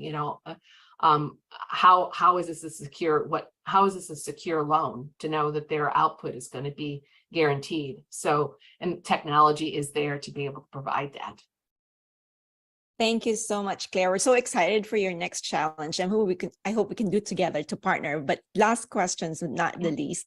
So I'm so excited that you're joining our mastermind just because there's a lot of information that you bring to the table. And I always share this with people on the show, on the podcast, that I mentioned social capital, having a community. One thing I really appreciate about you is you're really very generous in terms of sharing not only information, but your contacts, obviously your expertise in this industry. But I am really so grateful that you're in my realm of influence. And now I get to share you with the community. So thank you very much for being in the show. I'm excited for it. And, this is such a broad, deep, comprehensive industry, and just on its own, aquaculture, that you can't possibly know everything, and you can't possibly solve every challenge. If this is this is going to require all hands on deck. If we're going to transform the aquaculture and the ocean and all these different across all these different species, it's going to require everybody to work together. There should be no sense of competitiveness here. I mean, if we don't do this, things aren't going to go well for us the next couple of generations from a food system perspective. And that's the reason why, it's important to be collaborative and know that we can't possibly do everything. We can't possibly know everything, but we can most certainly share and collaborate together. And if we do that in a more comprehensive sort of way, I think that we've got a really good chance at helping this industry transform rapidly, which is what we all want. Thank you very much. I always say #together is better. Thank you so much. Thank you so much, Claire, for your time and obviously your expertise. And I look forward to our first mastermind call. I am really grateful for having you in my life, not only personally, but professionally. But to all our audience, let's all I do like this on Zoom to give a warm applause to our speakers. So thank you very much. Thank you, Lourdes. Thank you for being a thought leader, and for, you're really something, the way you get yourself out there. And you've been a marvel to watch over these last couple of years, how you navigate. So thank you for putting this platform together. I really appreciate it. And I enjoyed meeting you all, and thank you to all the listeners. Thank you, Claire. So you guys are in luck, because even though that presentation is recorded, actually Claire is with us today. I woke her up. It's 3:00 in Singapore time, but she's graciously wanting to answer if you have any questions that's related to what she talked about. She talks about this in most of her presentations on how it's very interesting how the aquaculture industry has this tiny, tiny dot on the venture capital investment that they're looking at. But so you heard what she said, all hands on deck. So this is your time to ask the questions. Claire, you wanted to say hi on audio? Sorry, I woke you up.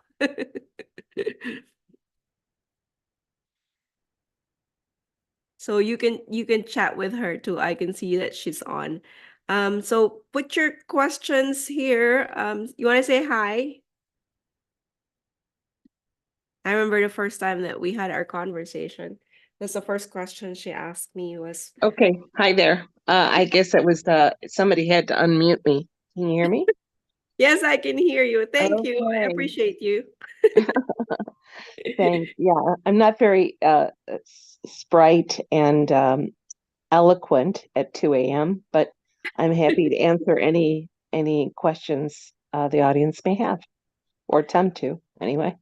Yes. So it's so nice to say that you just say hello, even just on audio. I kind of miss you, but I know that it's the timing, but I really appreciate you even just on audio. It's been quite a journey that we've had in the last 3 years. Yes, that's true. It is true. I'm glad to see that there's energy around aquaculture and the different challenges that are out there. So glad that this event is happening. If Oh, there are maybe any you can share. questions, Maybe you can share. Are you doing the Global Aquaculture Challenge again? we will be. We've got another challenge we're doing before that. So as I don't know if the listeners know, but we are not just only aquaculture as far as the Yield Lab goes from all of our funds across the globe in Europe, Latin America, and North America and Asia Pacific. So we're doing a dairy challenge. First, our Europe fund is leading a global dairy challenge. So after that, we'll do an aquaculture challenge. It's a lot of work it's our not-for-profit. So we basically are doing these things on our off hours because our investors wouldn't like us spending time on non-equity taking events or initiatives. So that one first, then aqua. That's amazing. Milk challenge. That would be interesting to watch. Yeah, And dairy challenge. oh, Yeah, right, the dairy. there's a lot of issues in dairy as there's a lot of waste that comes from dairy that people don't think Right.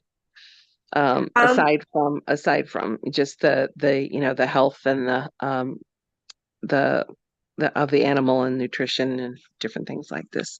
Yeah, we have 3 questions, Claire, so I'm gonna run it by you. So raising capital is a new aquaculture's biggest and first challenge. What's the one thing that you think can change the perspective of investors/funders?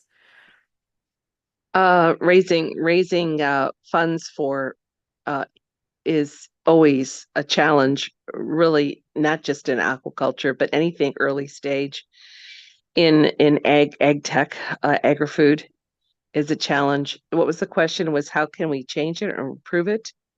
Yeah, if someone is pitching, what would be the best way, I guess, so that they get investors' attention, if I can understand your question correctly, David? Yeah. I mean, well, you have to get to the right people. That helps. The ones that are going to care about early stage investing. It really to be able to see that there's an innovative aspect that's patentable, registratable, will get attention, being able to see the measure what kind of impact and be able to illustrate when you're presenting what kind of impact that's going to have to the industry in a quantifiable way. Showing or illustrating if you're early stage that you can get to commercialization rather quickly. Sometimes you just are monetizing what you have as you're still building as you're going, but it's important that there's not some big long period before revenue starts coming in that makes it even more challenging for investors to wrap their heads around if they've got to wait several years before revenue starts to be seen. Yeah, and then the position of that segment of the industry, who's in it? If no one, why is no one doing it? That must mean that you've got an innovation that is doing something that either no one else can do, or and if so, what is that runway before anybody else would be able to catch up with you? Yeah, I mean, the stickiness, how sticky is your innovation? Something that the industry can't do without. Like one of the in the presentation discussed is Peptobiotics, which is just closed, and they started as a seed company with just a couple of people, and now they just are closing this week the Series A round at 12. I don't know how much is it? 5.5 million, and that this is innovation that's taking amino acids, a short string of amino acids or peptides, and manipulating them to be able to then turn into this. Jonathan makes it very simple for the audience, goo that then he ferments into a powder. And that can be a feed additive, and it's field trials done. Several have been done, and it's for shrimp to start, are put at almost even watered down, almost at parity to antibiotics. This is the holy grail, isn't it? How can we get antibiotics out of our food system? So, you know, those field trials that he's done are extremely important, and being able to illustrate those results. And that's why he was been able to close his round. And Sounds that's good. focused on aquaculture. Yeah. So hope that's helpful. Any other questions? Yeah, there's two more and then a comment. So how do we best align with your equity goals? And is there a too small or too big threshold for an aquaculture organization seeking venture capital funding? Aligning to our goals. I'll take the last question first. So it's too small. I'm not sure what that means. Too small in regards to, you know, how many people, or no, or how far you are in the process at early stage investing. What we just need to see is, for us, the Yield Lab, is that the innovation is something that has an impact, and that you're able to at least prove the concept. It can't just be an idea. We don't, ideas are too early. If somebody comes to us with just an idea that they haven't proven yet, or haven't shown that they're pretty close to proving, that's more of a venture building stage, which is too early for us. And what was the first part of the question? Sorry, How 2 do we a.m. How do we best align with your equity goals? Well, what we're looking at is how we can transform this industry very quickly. So, what are those things that, the 80-20, what are those, what's that innovation that's going to make an 80% impact to the industry? And so it just needs to be very, prescient, something that we can see is needed, maybe not. The addressable market may be, not global, because not all species are grown everywhere. It may, but for that particular species or area, it's really going to help, remove either the waste, improve increase the amount of yield, or diminish the negative impact that's happening on the planet, whether it be ocean or on land, RAS. So that's what we're looking for, is just innovation that's going to have a huge impact to its area of focus. If it's smallholders, how is that going to be able to be monetized? Because it's not going to be the smallholders that can do it. So show us, how you can help these smallholder farmers in a way that it is still commercially viable. There has to be a commercial viability, or it's not going to survive. So, we need to see that. But it's, again, we do early stage, so we understand that you're not commercial yet. You're not currently driving revenue, but being able to at least illustrate the how of your innovation, that it does in fact work. May need, if it's animal health, it may need field trials. That's fine. But you've already proven, at least in the lab, something can happen. If it's technology, you at least have proven that the technology works. And then, so that we can see, and then please show us how it's going to be able to be monetized and scale. Well, thank you so much, Claire. I really appreciate you. I gotta fly to Singapore soon. We gotta meet in person. Great, come on Thank you. over. Yes. Thank you so much. Thank you. I really appreciate you. Thanks, everybody. Thank you. Bye-bye. So there you have it. One of the presentations I always like is giving me perspective in terms of the numbers of what venture capital are looking for. So we're running a little bit behind. Stuart, come join us and introduce the next speaker, please. I'm here. I'm here. Hi. So our next speaker is Matteo Boffa, who's a Swiss serial impact entrepreneur and investor resident in Dubai at the moment, and a TEDx speaker. And he's an active investor and part of the board of several companies, and also lectures entrepreneurship, social impact, and sustainability in multiple universities in the UAE and Sweden. Also just recently been awarded the Green Entrepreneur of the Year award by Business Tabloid. So Matteo, over to you. Thank you so much, Stuart. Hello, everyone. It's for me a great pleasure and honor to be here tonight. It's 9:50 in the evening in Dubai. I'm really happy, as I said, and my presentation is going to be a bit romantic, I would say. I will give you a small background of who am I and what I did and the change that happened in my life thanks to great idea coming from young people that wants to have a positive impact in the society and in the environment. I will start sharing my screen. So yeah, my name is Matteo Boffa from Switzerland. I used to be a very boring Swiss banker. My family, they're bankers since many years in Switzerland.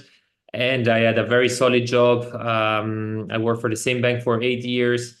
And I was not really satisfied of what I was doing. So I decided to resign, went to New York, studied there English, came to Dubai, opened my first company, which failed miserably. And I lost almost all my saving. And with the last part of my money, I decided to open another company, which grew pretty fast. And I was able to partially exit it 1.5 years. Funds that I was able to get, I decided to reinvest in multiple startups in a very early stage. So the FFF round, Friends, Family, and Fool. Most of the time, I'm the fool one that doesn't really know what is the company about, doesn't have any background knowledge on the industry, on the market, but believes in young people and believes in the vision and mission of the person behind the startup. So I will tell you the story of a great moment. It was August 2029 when I was one of the judges of a startup competition in Dubai at Amity University. It was one of the biggest university in Dubai.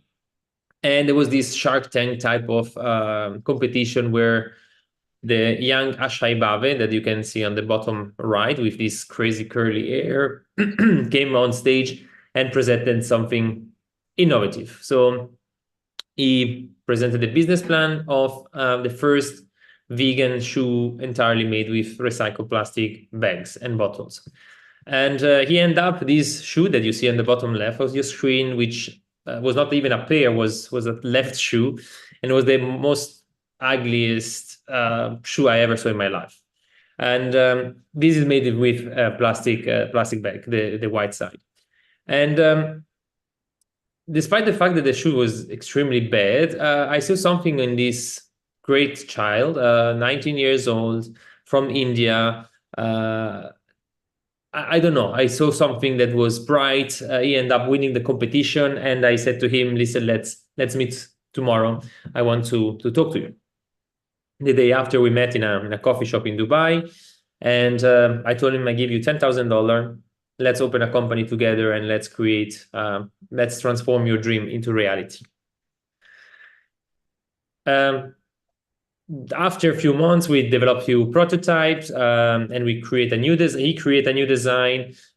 He was passionate about designing shoes and shoe material. So he creates this shoe that was made entirely with recycled material, vegan glue, plastic bag, plastic bottles, vegan ink, etc. Now, I think I skipped one slide. What happened? What happened afterwards? COVID hit. We were very close to launch the company, and COVID hit. And thankfully, we were able to redesign the shoe. re-elaborate the production system, the delivery, the logistic behind. And at that time, Business Insider came to India and took a video shoot of the production and published it. We were not really aware about what this was happening. And as soon as they published it, this video hit around 10 million views in 48 hours. It's still available on YouTube.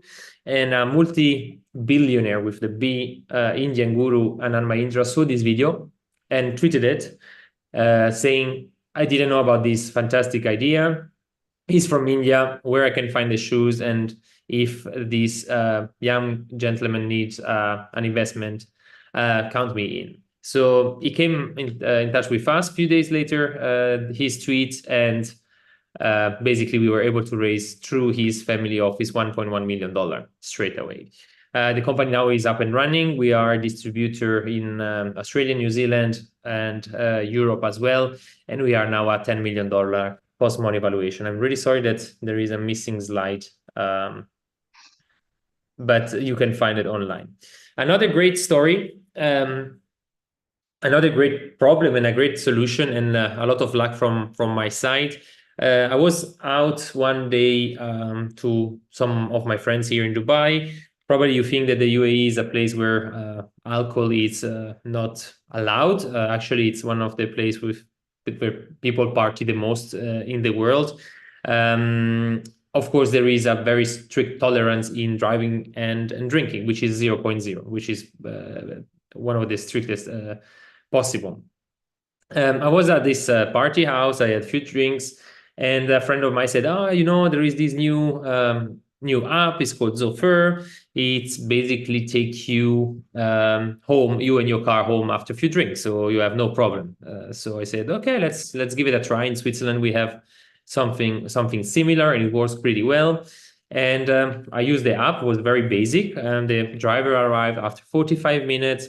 And it drove me home, very polite. It opened the door for me and my wife. He take us home safely, car, no problem. And I was fascinated by the quality of the service, and the price was extremely cheap. So I asked him how many drivers they had, and he said 2.5, so 2 full-time and 1 freelancer. And if I was able to get the contact of the CEO. I got the contact, the CEO, and there are the picture are the 2 founders on the left and the right, Buntin and Ishrat, Indian gentleman and Sri Lankan gentleman. We met. They explained me the business plan, and again, it was extremely early stage. I decided to put $80,000 in the company, and we started our relationship. So me as an investor and them as a founder. This was took 1 year ago in our new office. At the moment, we do 1,200 rides per day. We have 800 drivers, and we do around $500,000 revenue per month. So it's a company. It's considered one of the fastest growing company in not only the UAE but in the Middle East. Again, problem solution. Young people with time, energy, and determination that wanted to make the world not more sustainable from an environmental point of view, but from a social point of view, avoiding people killing themselves driving drunk or killing other people that are on the road. Another presentation from the Startup World Championship that was in Dubai, where I was a judge. There was this company, Majama, that presented, brother and sister, presented this vegan ice cream. Coming from south of Switzerland, I'm very passionate about ice cream, and I love different flavor. So this brother and sister came on stage and said, okay, we have this very simple, few ingredients, vegan ice cream, and I'm not vegan myself, that we want to launch on the market. And I said, okay, it looks interesting. The presentation was extremely lovely, was very well explained, and they came with the cooler bag compared to other tech startup that were just slides and numbers. And they handed up me and the judges the ice cream, and it was the best ice cream I ever had in my life.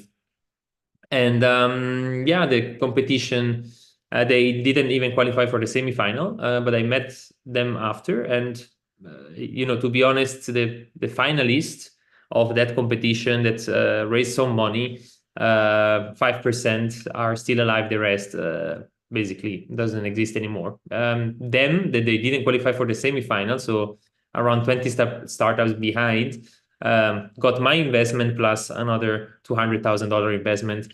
And now from one location in 2021, now we have more than 20 locations in 2023. So now this is just to say, it's not only about the scalability of your product, but the people behind the idea and the strength that you have and the passion that you have for your product or service. So even if you don't win a challenge or a startup competition or a Shark Tank, you don't have to desperate. It's not because you're bad and the other are good. Is maybe is not the right moment or the right people that are evaluating you.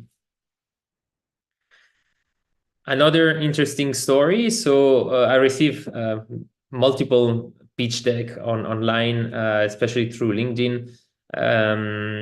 But one came across very nicely is a gentleman that sent me a message saying, "Hi Matteo, I saw that you're living in Dubai since many years now. You probably use Washman, which is a mobile application to pick up and drop off of clothes laundry. We are a similar company.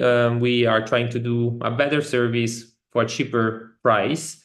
Are you fancy to try it? This is a promo code. It will be very appreciated." So he was not really requesting any investment at that time. So I said, okay, I love to try new things, new services. I placed the order, was through three shirts, some suits, and some badging. I put in the bag, press the button of the app. Few minutes later, the person come in a uniform, pick up my laundry.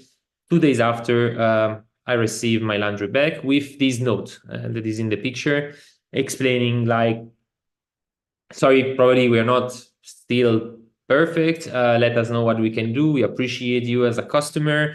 And the fact that this you receive it by email after most of the service that you acquire or products, but this was handwritten, which is extremely rare to see something like this in Dubai, where I don't have a post box. I don't receive posts since the last 9 years. I only receive emails. So something like this touched a bit my emotion, and I said, okay, that's cool. He put the time to write it down and sign it, and it was lovely. Now I invested in this company with another group of investors, and we grow from 2022 to 2023 100%. It's still a small company.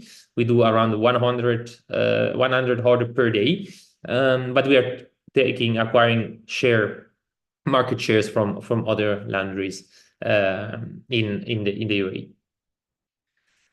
Last one that is probably more related to water.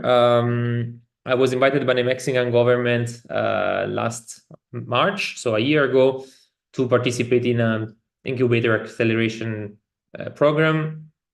And there was, again, a startup competition, and a group of students came on stage presenting something that I never tried before. So they hand me this platter, and they start explaining that they grow and they farm crickets, so the insect, and they do out of it flour that became bread, cookies, pasta, or basic flour. So I tasted the product, was extremely good, tasty, and I was fascinated by the great sustainability impact that you have in water, considering that you basically don't use water to grow this type of insect. You don't need electricity, and it's considered even a more sustainable diet for the planet and for your body than vegan, based on the fact of your footprint impact on the production of this product. So again, I decided to enter and invest. Yeah, there is another slide missing. There is the picture with the founders, and yeah, up to now, the company I just had the board meeting a few hours ago with them. It's growing at a 45% month by month. So with now my investment, they were able to buy new greenhouse and double the production. So again, we went from shoe to ice cream to laundry to crickets and safe driver. Now, again, it's not related properly into the water discussion, but my idea was to inspire you on looking for investor that believe in you more than the idea. So the early stage, the angel investor are the most precious investor that you can have because they gamble their investment most of the time, but they believe in you. And for me, 51% of the success of any startup is based on the human factor. So you can be in the right place in the right moment with tons of money, but if the people behind the startup don't work properly or don't work together, the startup will fail for sure. That's basically it from my side. I'm always looking for new opportunity of investment. My ticket size are between $10,000 to $50,000. My area is not geographically specific. So this is in Mexico. I have other companies in Switzerland, India, Middle East. So there is not really a question of where the startup is. Very early stage, as I mentioned, and has to have a positive social or environmental impact. Last thing, why I invest in environmental and social impact companies, because I think it's good to give back to people and nature. And as well, it's way easier for me to get bigger investments from more philanthropic type of investor that are a bit fed up with the banking classic investment or crypto or these kind of things. So they want to put their money where other angel investor like me entered and qualified and made the due diligence and proved the company can work. So I'm available for any question. I'm sorry, there are a few slides missing. I don't know why, but yeah, sorry. This was the picture, and this was, yeah, sorry. Yeah. So yeah, that was the picture of the founders of Santena and Grium. And last thing, if you want to take a screenshot or a picture, I created myself the 5-day challenge. I watch a lot of Netflix and other platform, and I realized that sometimes it's better to invest time as well in watching something that it's inspirational. And these are 5 documentaries that I found very interesting, and they are as well based on water consumption and meat consumption, etc. Any question? These are my contacts. Feel free to contact me on LinkedIn or email or WhatsApp or whatever it's better for you. Thank you so much for your attention. I hope it was interesting. Thank you so much, Matteo. I love that you're very clear on what you're looking for. Like you specifically say how much you wanted to give us a runway. It has obviously the passion and the vision of the founder, and to be able to know that it will work because the tenacity of the business owner is one thing that you look for, especially with youth. They never run out of passion, but also resilience is something that's not always there, especially with young people. So my question to you is, and not related to what, thank you for sharing all of the investment platforms and industries that you put your money in. I know that you used to be in Switzerland, even though you live in Dubai.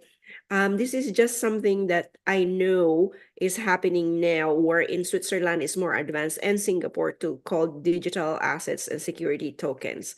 What's your take on this? Because we were talking to some investors wherein they wanted to put together a conglomerate wherein it's a buy and build, roll up, mergers and acquisition, but with the use of digital assets. Do you have some experience in this? To be honest, I'm not really familiar. So when I was working in a bank, for me, it was private banking investment. So you mean the tokenization of assets that can be like shares in a company, for example? That's right. Or the inventory. It's something that is actually moving quite fast in Dubai, and I think it makes totally sense from a startup point of view, because if you raise at the beginning 50 or even less $20,000, and you have to put 5,000 for the paperwork and the legal cost to put one name in the cap table, you miss 25% of your investment just to have a name. So at the beginning, I don't even pretend to have the share certificate. For me, a safe agreement, it's fine. But if you have a system where you have a platform, you log in with your credential, you press a button, acquire, share, and you get the certificate immediately, and the cap table change, that will revolutionize the whole startup world. And at the moment, I don't see it happening. Yeah, so it's interesting that you're saying this, because we were talking about dematerialized finance from one of the trends from yesterday. And when you were talking about even just looking into the project, sometimes you just go by gut feel because you believe with the person who's presenting the pitch. And so I really like that, because I think with angel investing, that's very more true compared to venture capital, where they ask a lot of obviously questions that are pertinent, but also there's that intuitive side of deciding what to invest in and who to invest it with. Yes, that is correct. Yeah. Do you have some questions? So maybe my other question too is, I saw the founder from the Insect in the Mexico City when they did the pitch in the sky there in Club 51, and there was one story on the background there, because I met the founders too, and it was fascinating that even though he didn't win during the pitch, he actually got a lot of interest because it was very promising what they were doing. So I'm really happy when I heard that you guys were investing with them. So they're really good people too. Yeah, no, they're very good. I had the call now with Pato, and he explained me the new future, and the production is we cannot keep up with production at the moment, so it's good. Yeah. Stuart, do you have some question for Matteo? Yes, we've been having some technical problems, so that's why I've been staying off camera. But yes, firstly, I love the whole concept that this is sustainable from a societal impact. You know, it's not wholly about the environment. You know, it's the wider environment, not just the environment. So I love that, and just the recognition that, you know, you start as, you know, as low in inverted commas as 10,000 for the right people.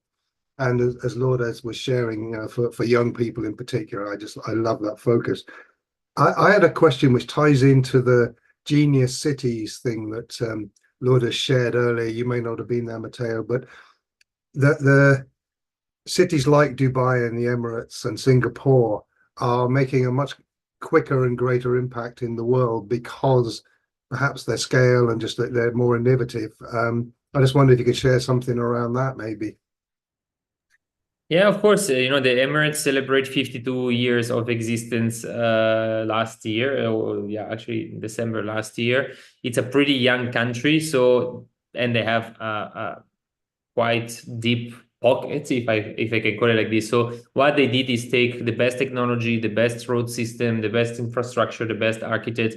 They put it together in a city, and they created one of the biggest metropolis in the world in 50 years. So that's very impressive. They have the biggest port, the biggest airport. So what they are doing towards sustainability, last year I was there. They organized COP28, and I was one of the speaker there. And this last year was year of sustainability, and Sheikh Mohammed decided to extend it to this year as well. So this shows commitment. Of course, a city in the desert is not per se extremely sustainable from, for example, a water consumption point of view. Desalination is the main source of drinkable water, and for agriculture is slowly decreasing in terms of giving space to other sources that is, for example, capture water from the air, from the clouds. A few days ago, we had cloud seeding, so they can decide when to make rain, which helps the temperature to drop and to grow vegetation faster. Again, it's very easy to critique these cities, these metropolises, but what they are doing, it's evolving with the best technology, with the idea of if we do it, if we create, if we invest, we do it with the less footprint impact possible, and we learn from the mistake of other city in the past. So I think it's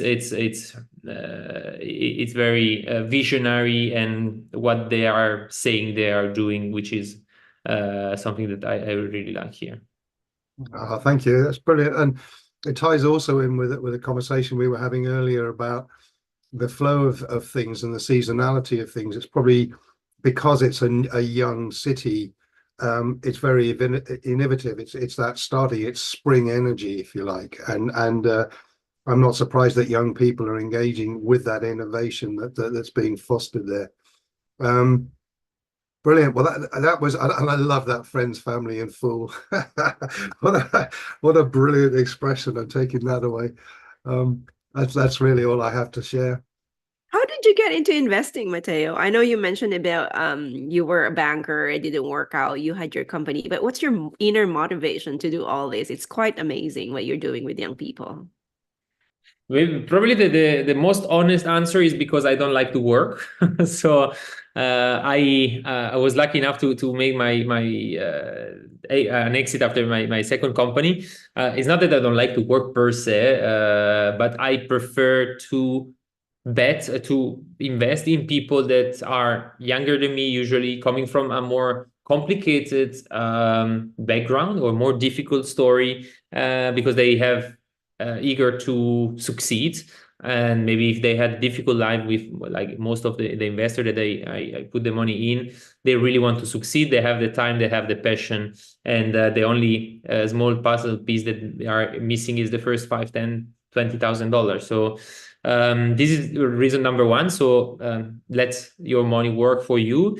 And the second one is probably because I see them going towards a better future for themselves. So they invest, they create a solution for a better planet that eventually helps everybody else. That's great. We have one question from Anonymous, and the question was, how can people support you to support youths across the world in sustainability? They're loving this conversation, just so you know, even though it's kind of quiet, but they're listening. They can look into my LinkedIn profile has all the investment that I do, and if they want to support this company, they are more than happy to do it. And whatever, if there is any other startup that they know that has an impact and this startup is raising money in this FFF round, they are more than happy to show it to me. And sorry, another reason why I decided to invest in this early stage is because the share acquisition, it's quite interesting. So I can acquire a good amount of shares for high risk capital, but very interesting from a share perspective. And another question is, do you have anything to promote sustainability with youths in a youth program? So I'm part of a program of the Ministry of Education and Culture here in the UAE. I participated in a forum a few weeks ago. I'm not per se representing it, but I'm participating and help to create programs where there are pitch competition at different levels. So from students of 10 years old, 15 years old, and 20 years old. So there is not a structure. Whatever I do it as a person, not as a company or as an organization. But here in the UAE, it's very interesting how much support the young people can have from the government, and not only local, everybody, all the expat as well. Yeah, it's fascinating that you said that, because that's very important, right? There's different stakeholders, not just support from investors, obviously regulators as well, to make it more a conglomerate. Again, we were talking about strategic synergies from different sides of the coin, and obviously the more supporters that people have, the better the project can go, just to be able to have different voices from different angles / perspective. So, well, thank you again, Matteo. If somebody wanted to be highlighted, you wanted to talk about your project, we have, I think, 7 minutes. So you can pick Matteo's brain in the 7 minutes that we have here. And I know probably from your aquaculture side of things, you can start with a small project. Did I lost him? I got Stuart and him out of the spotlight. I'm Oh, here. yeah. I'm here.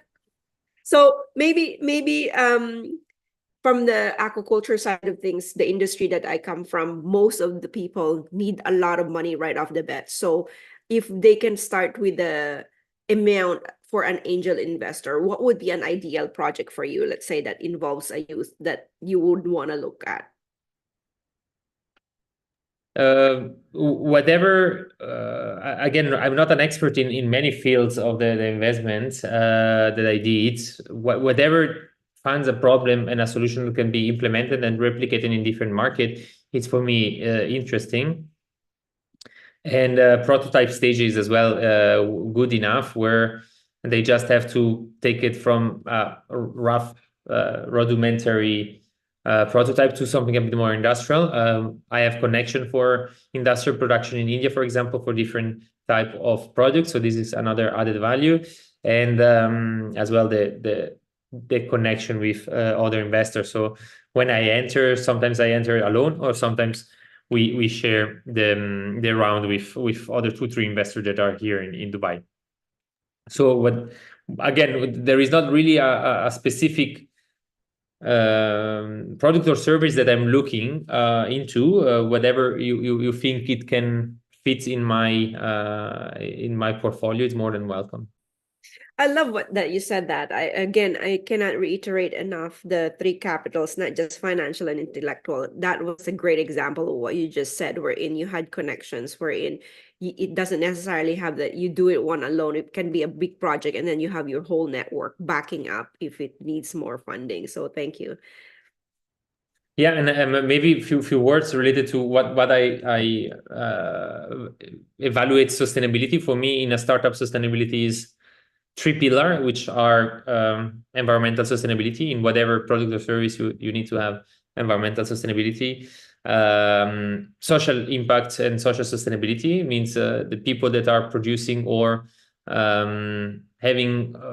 being part of the service that you are offering has to be treated in the right way, with the right law, and be paid in the right with the right amount of money. And as well, financial sustainability. So putting money in a startup that doesn't aim to make profit, for me, means being charity, which I'm doing. But if there is an aim of return of investment, financial sustainability is very important. If these 3 connect very well, you will generate more money. More money can be invested in employing more people, which has a more social impact, and producing more service or products that will impact the environment as well. After these 3 pillars, you have the sexiness of the product. This helps for sure. Our shoes, if they were ugly and not interesting, you can have it the most sustainable and social way. But if it's not cool or sexy, it doesn't work. And the last satellite for me is luck, because if I didn't met this young guy during this presentation at the university, I would not have been able to turn my investment in 100x in a year. So this is a constellation of factors. Go outside as a founder as much as possible, and present to as many people as possible. And if you're a good person with good intention, you will succeed.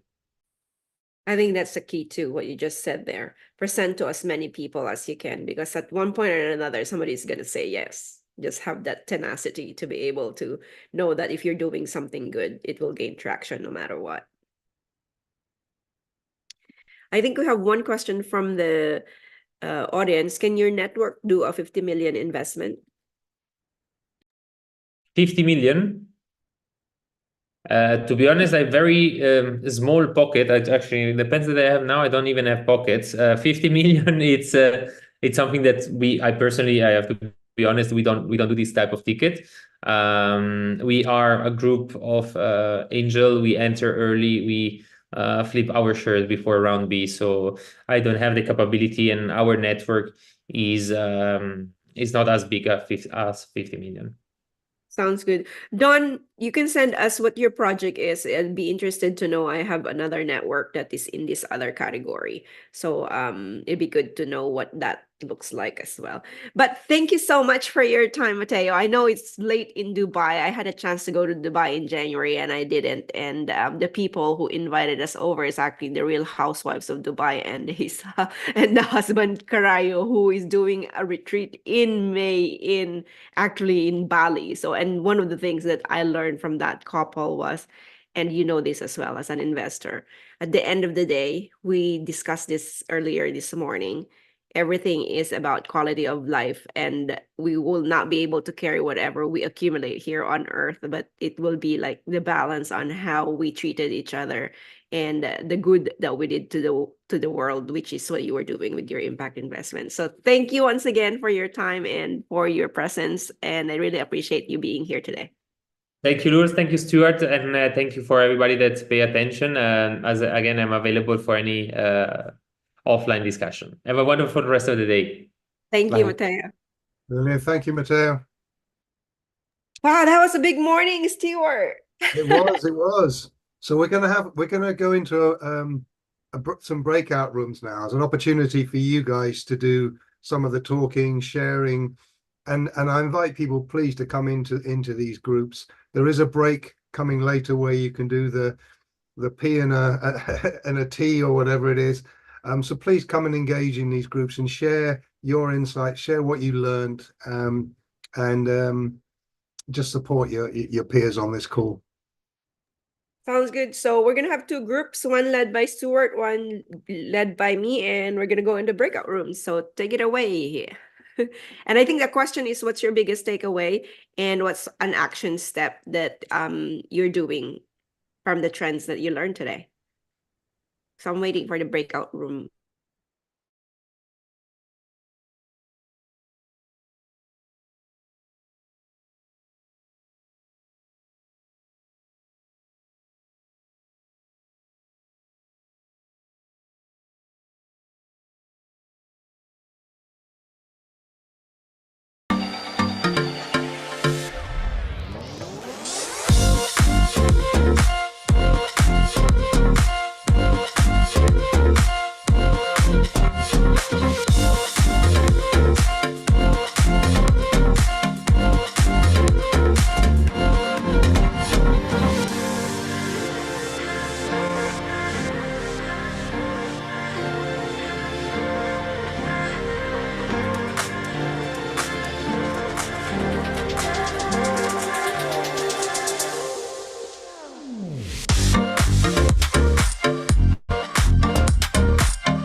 I think we're going on a break, are we?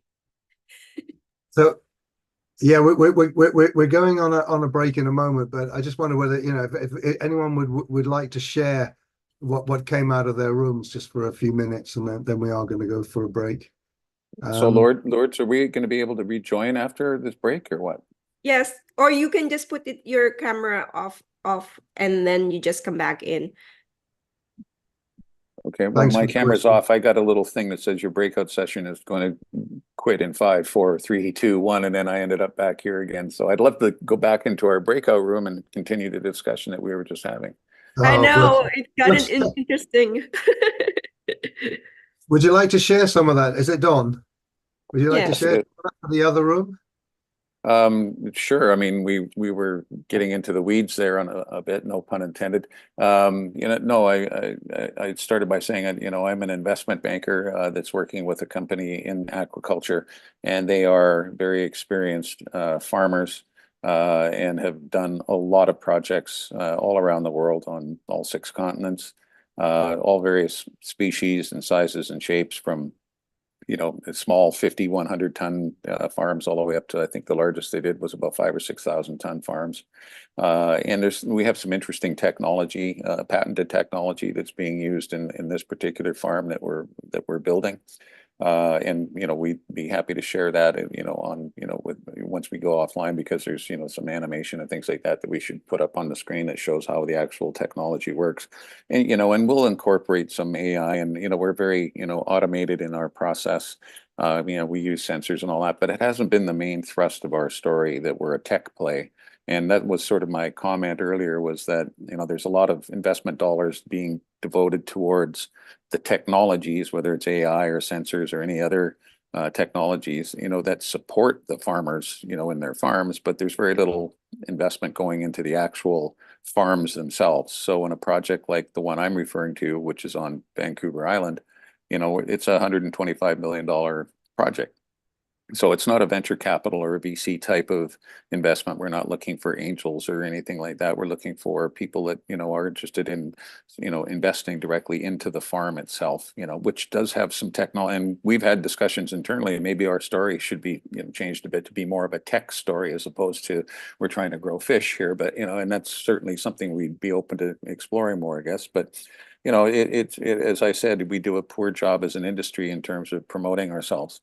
And, to your average investor, whatever that is out there, most of them don't understand aquaculture. So when you get to the ones that do understand aquaculture, again, they seem to be, targeted more on these more enabling technologies as opposed to the people who are actually growing the fish. And without the farmers, all these technologies won't have any customers. So, it's kind of a catch-22 situation there. So, and as I mentioned in our breakout room, we all hear about Atlantic Sapphire and other, companies like that have taken big gambles on building a 200 or 220,000 ton farm, which nobody has ever done anything anywhere near that size. But they were able to raise about $700 million.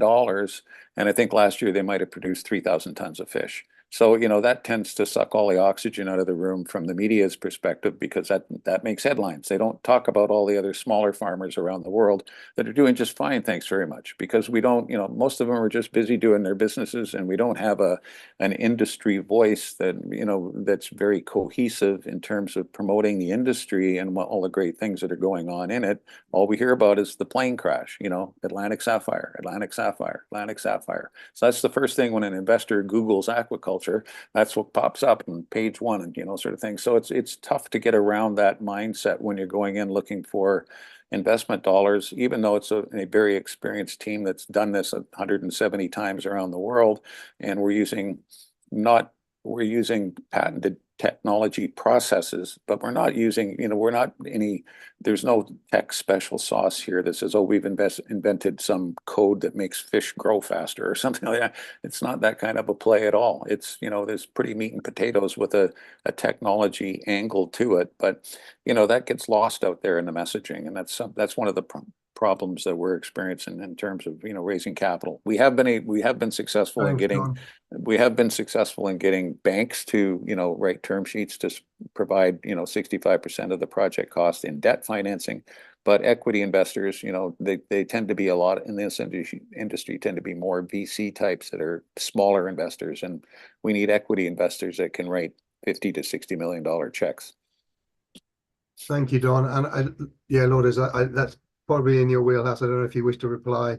Otherwise, yeah, we were just having a discussion about, I think everybody knows the fragmentation in the industry, that there's not one voice. And unfortunately, it's been better in the last 2 years since after COVID, because there's been newer people who's able to voice this out. I think the challenge is a platform wherein everybody can contribute. You were mentioning about a project wherein maybe there will be, remember we were talking about strategic synergies wherein you didn't really have to put in the technology yourself. Maybe there's a partner that can come into the picture, and then together, then there's that synergy in terms of complementary products or complementary services that you didn't have to start from scratch. That's kind of what we're finding. Interestingly enough, we actually hired an investment banker because in 2020, when SPAC and reverse takeover were in the forefront of my mind, we were thinking of going public through the RTO process, and the investment banker took 2 to 3 years just to create the story. And even after that, we didn't get funding, which was, and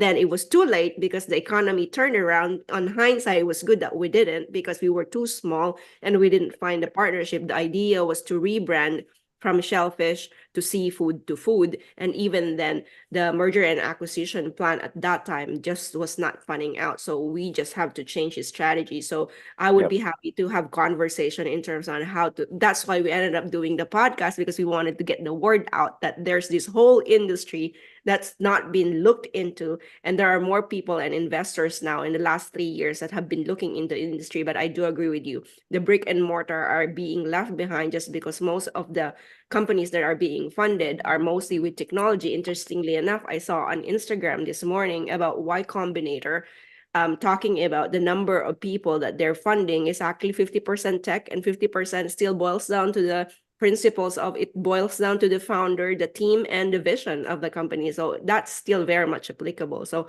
I would like to take this conversation on a more detailed basis, but I think we had to go on a break. Take it offline. I'm just going to share briefly what came up in the other one. The other group we were talking about a lot about how to stay human, you know, in with all the things, all the trends that you were sharing, how to stay human in that, and particularly picking up on Mateo's, that handwritten letter.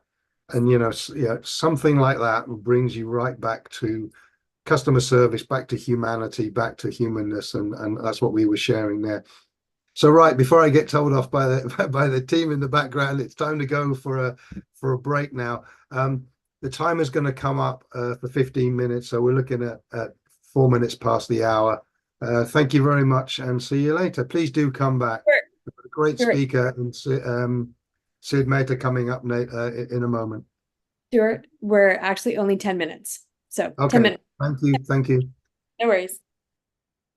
So we're back on the hour.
So welcome back.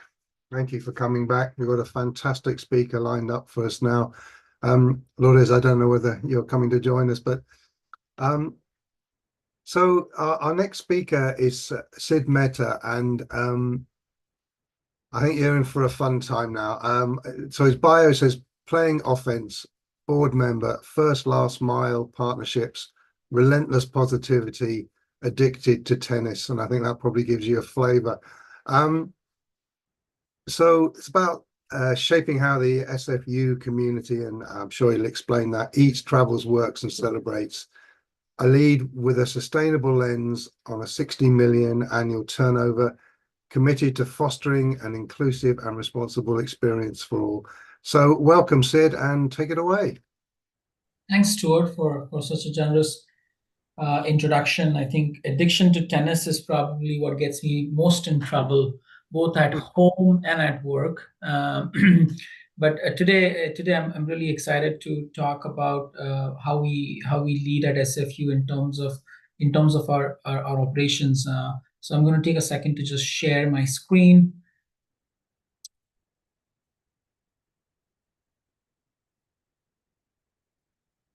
And if I can get a thumbs up in terms of the visual, looks like everything is good. Yeah. Perfect. Great.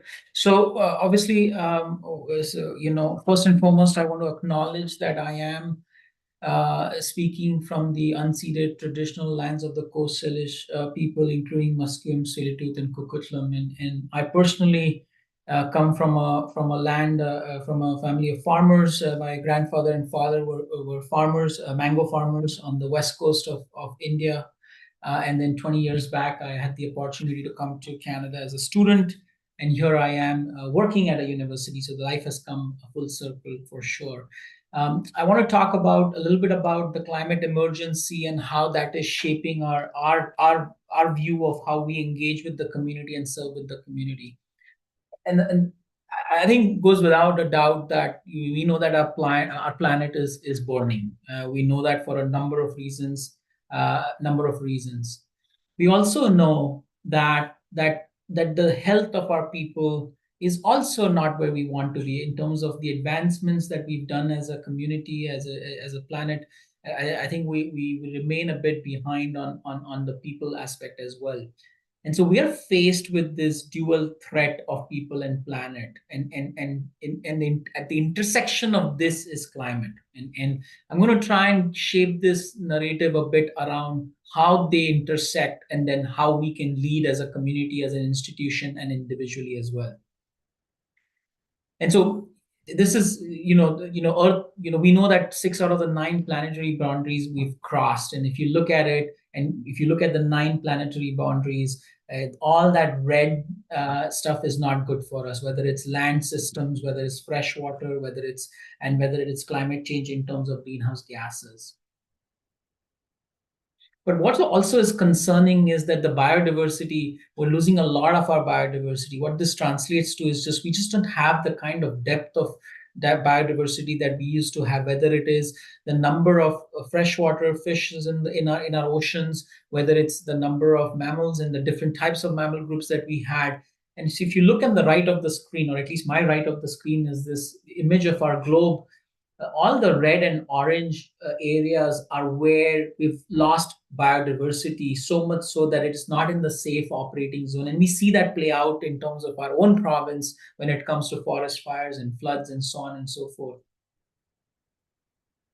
But equally interesting and equally what is happening is that 33% of people are dying because of heart diseases, and non-communicable disease, the NCDs, are the #1 reason of death.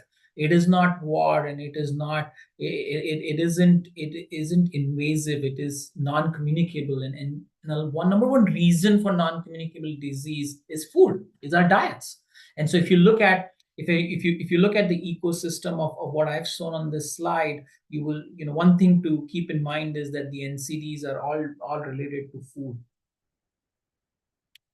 So there's a lot of this question, is there a people and planet crisis? And I wanted to dig a little bit deeper in terms of from the opening to, peeling kind of the layer of the onion a little bit in terms of, okay, well, let's look at it a little bit closer in terms of why is it a people and planet crisis and where it is happening. Food and climate. Food has a devastating impact and continues to have a devastating impact on climate. And our food systems currently are not set up for a sustainable future. And similarly, our food systems currently are also not set up for a healthier community, a community that lives longer. And so, in terms of the environmental impact on food, 1/3, and I have to say this a couple of times, 1/3 of the global greenhouse gases is coming from food systems, food and agriculture. And when I mean agriculture, I mean everything from fisheries, the ocean and the blue economy, as well as on land. 50% of the land use right now is used for agriculture. 70% of fresh water is used for agriculture. And as you go down this slide, you will see that the global oceans and freshwater pollution and what is happening in that space is coming from agriculture. So we really, the food systems is a bit broken right now.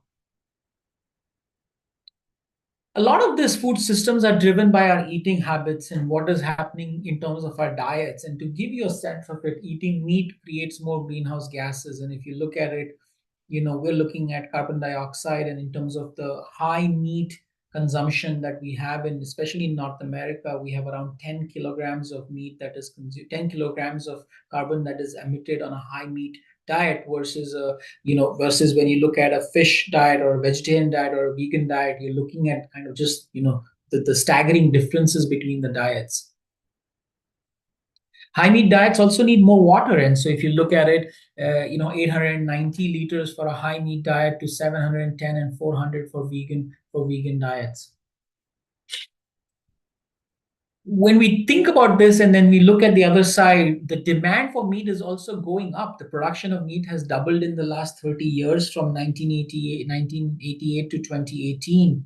And by 2050, global meat consumption is projected to be a staggering 570 million tons. So we're kind of at this juncture in terms of tackling this. And what science is telling us and what we are seeing across the board is is diet is a huge part of it, and it's part of the solution. And if we substitute half of our animal products, whether it's pork, chicken, beef, milk, consumed globally with more sustainable alternatives, we'll almost halt the conversion of forest and natural lands for agriculture. And so the deforestation that is happening right now in the world can be halted just by doing this. And so this is really a focus as we look at the food systems. On the other hand of this paradigm, and I spoke about people health, the double burden of malnutrition is something that exists currently in our ecosystem, right? So we have undernutrition on one side and we have overnutrition, obesity on the other side. And so if you look at it, we have both of these coexisting in our current food systems. And to give you a sense of the numbers, 1.9 billion adults, this is a WHO by the way, 1.9 billion adults are overweight and 600 are obese. But at the same time, 155 million children are stunted and 52 million are wasted. And so this is undernutrition when it comes to it. So this double burden exists within our food systems right now. The other side of, we spoke about diet, which is the consumption. Now let's talk about a little bit on the production side as well as in the value chain, which is food losses and food wasted. I mean, the numbers coming out of food loss and food waste is staggering. 1/3, 1.3 billion tons of food is wasted each year. It means that is enough food to feed 3 billion people. That's 39% of the global population. And so which region, if we look at which region and which, where is food getting wasted, the most food waste per capita, the US is the highest at 138 kilograms in a year is wasted. And if you go down through this list, So there are some big economies here that are contributing to food waste per capita. Now, one of the interesting things that I have learned through this is also, where is this food waste happening? What categories it is happening? And it's staggering to see that roots and tubers are at the highest. And a lot of this is happening on the production distribution side of things. Fruits and vegetables, obviously, no surprise here, are quite a lot of wasting happening here. And as you go down through this list, you can see that almost every category is affected by food waste and loss. I don't know if all of you are aware, but there's a lot of work going on in best before and expiry date, and there's a lot of debate. And if you look at some of the stats and some of the science here coming out, is canned food, honey, and jarred sauces can actually stay good for 1+ year. In terms of its expiry dates or best before days, and same thing with dry pasta and coffee. And as you go through this list, milk and bread obviously have less longevity in terms of its expiry dates, and something that I think we as a community need to really start looking at as these numbers are just staggering. My final kind of piece here is plastic. Plastic is good in many ways, plastic is bad in many ways. And single use, the culture of convenience that we have now adopted as a community, how do we tackle the single use? Again, the dual, this paradox that we live in terms of plastic and single use. Global plastic production continues to rise. This is simply a projection of where plastic production is going. And by 2060, we will be at 1.2 billion metric tons of plastic being produced for our economy. But only 9%, and I'm repeating this again, in the world, 9% of global plastic production is recycled. That's it. Everything else either ends up in landfill, is mismanaged, or is burnt. And so from that perspective, it's staggering to see that how much of our dependence is on plastic and how much actually of it is recycled is something that calls for a lot of work. And as I'm sure you've heard, but the United Nations Environment Program right now is negotiating the Global Plastic Treaty, which is a signal to the world, signed by all governments, that they are going to start committing to reducing plastic productions. So and this should resonate with to all the participants and all the folks who are attending today. A lot of this plastic ends up in our oceans. Fishing lines, disposable diapers, plastic bottles, plastic beverage holders, all of these things. And they also take a lot of time. If you look at some of the years it's taking to completely decompose. And like I mentioned, rivers and oceans, where does this where do you see all of this plastic ending up? And so plastic bags, 14%, plastic bottles, 12%. This is a lot of stuff that we use in food. And so how do we look at this from a holistic systems approach perspective? One of the things I think we all know, coffee cups. We have such a love for coffee cups, but 50 billion paper cups in the US end up in landfills, and it's high time we need to look at how we get away from single use to more reusable systems, including plastic straws. My final kind of grounding in terms of how we look at our operations is also through the lens of diversity and inclusion and truth and reconciliation. And I want to share some real eye-opening facts here that has grounded us in terms of our approach to both of these issues. More than 1.2 million people in Canada associate themselves as African, Caribbean, and Black descent, call Canada home. According to Statistics Canada, there are around 67,000 Black entrepreneurs in Canada. But here's the staggering part. 92% of Canadian Black-owned small businesses said that they have financial challenges, and 57% of them actually use 77% of them currently use their own savings to invest in their businesses. That's a very high percentage of folks as compared to white Canadians. And so there's a little bit of this disparity between Black Canadians and white Canadians. There's a low level of trust in the banking system when it comes to Black entrepreneurs, but at the same time, 60% of them are likely to apply for a loan if they see increased representation. So representation really is a key when it comes to being inclusive, and something that at SFU, in terms of our operational outlook, we are looking at it closely and have initiatives in this space. Transitioning to Indigenous peoples of Canada, there are 50,000 plus number of Indigenous owned companies in Canada. 50 billion in terms of contribution to the Canadian economy. 65% of Indigenous business owners rely on personal savings. So very similar to what we heard earlier on Black Canadians. It's personal savings that is driving kind of that entrepreneurial journey. And so from the Canadian Council of Aboriginal Business, and they did a big survey, and this is what came out of that survey is these are the challenges faced by Indigenous businesses: lack of access to working capital, remoteness of communities, lack of access to resources, including financial resources and socioeconomic status, and so lower wealth and fewer assets for collaterals when it comes to being entrepreneurs.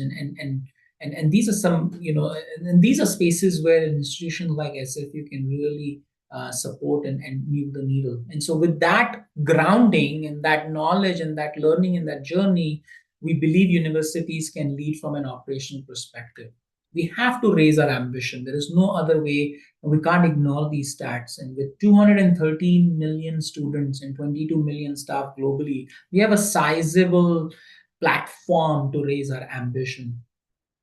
And so today, I spoke a little bit about food and climate and food and people. I spoke about food loss and food wasted, plastic and single use, diversity and inclusion, truth and reconciliation. And from that place, I want to bring it kind of back into how are we engaging, how are we trying to be better in terms of this. And so for those who are attending at SFU, we serve around 15,000 meals every day. We have 30 plus different operators, whether it's independent operators, whether it's large businesses like Starbucks and Tim Hortons. And we also have a very large dining program for our students, staff, faculty, as well as the community, which is North America's only 24/7, all you care to eat, as much as you want to eat, as often as you want to eat program. And so that's a real investment in the community when it comes to showcasing, in terms of not only showcasing, but also trialing a lot of climate action. I wanted to give a sense of the Dining Commons. Like I said, it's the first 24/7 campus dining program in Canada, all you care to eat. So it's a little bit of all like a buffet, but everything is made fresh and made to order, internationally inspired cuisine, a place for engagement. It's a 900-seat Dining Commons, and we celebrate diversity. In terms of actions then, and how is SFU leading on this front in terms of the actions? We have committed to local procurement and food security. We started this journey in 2012, and in the last 10 to 12 years, we've really moved the needle, and currently purchasing 40% of our purchasing in our food program is local from the province of British Columbia. We're looking at meeting 50%. We're Canada's only Fair Trade Gold certified campus. We have committed to shifting diets with our climate action plan and committing to 50% more plant forward. We've committed to education and training programs like our Rooted program. We're also Canada's only university that has meaningfully integrated Indigenous foods and Indigenous food systems into our programming. Not only do we serve Indigenous food, we buy from Indigenous communities, we hire Indigenous chefs, we have teaching kitchens around Indigenous knowledge and culture and that traditional knowledge. And we're now this year launching the Indigenous catering program called Rooted.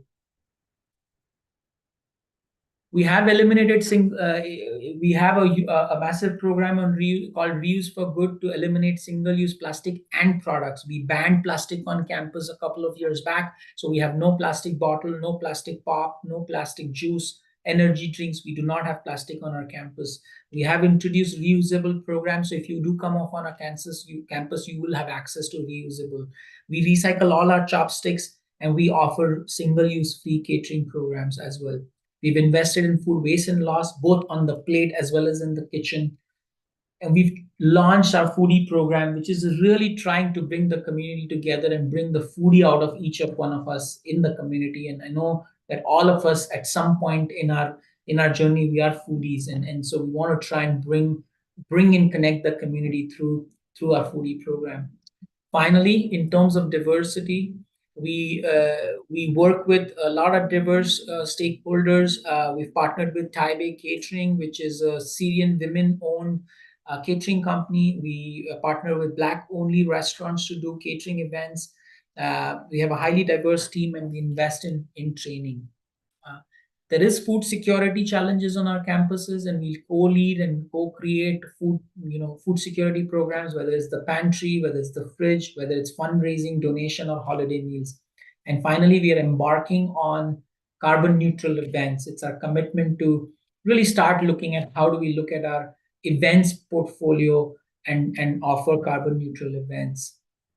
In terms of the oceans, our partners are committed to several programs, both from Aquaculture Stewardship Council, OceanWise, Marine Stewardship Council, the Best Aquaculture Practices, MCS, and RFM. These acronyms are probably more well-versed and well known to this community, but I wanted to also call out that our partners are committed to some of these best practices.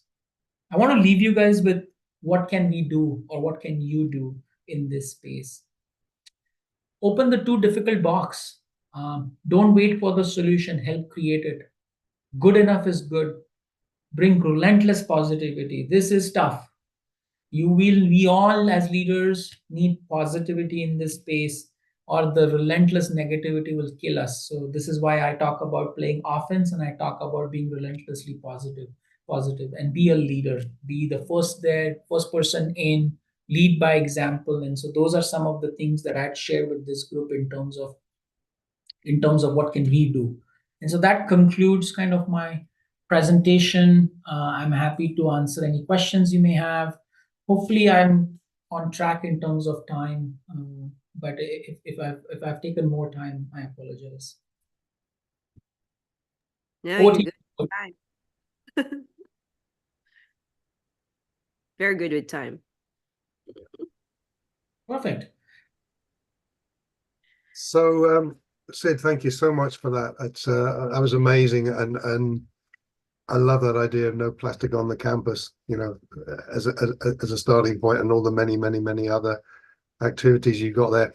As people have commented there's some scary stats in amongst that, particularly around plastic, but just generally. And maybe you can share some thoughts around that if you like, the relentlessly positive aspects of some of those stats.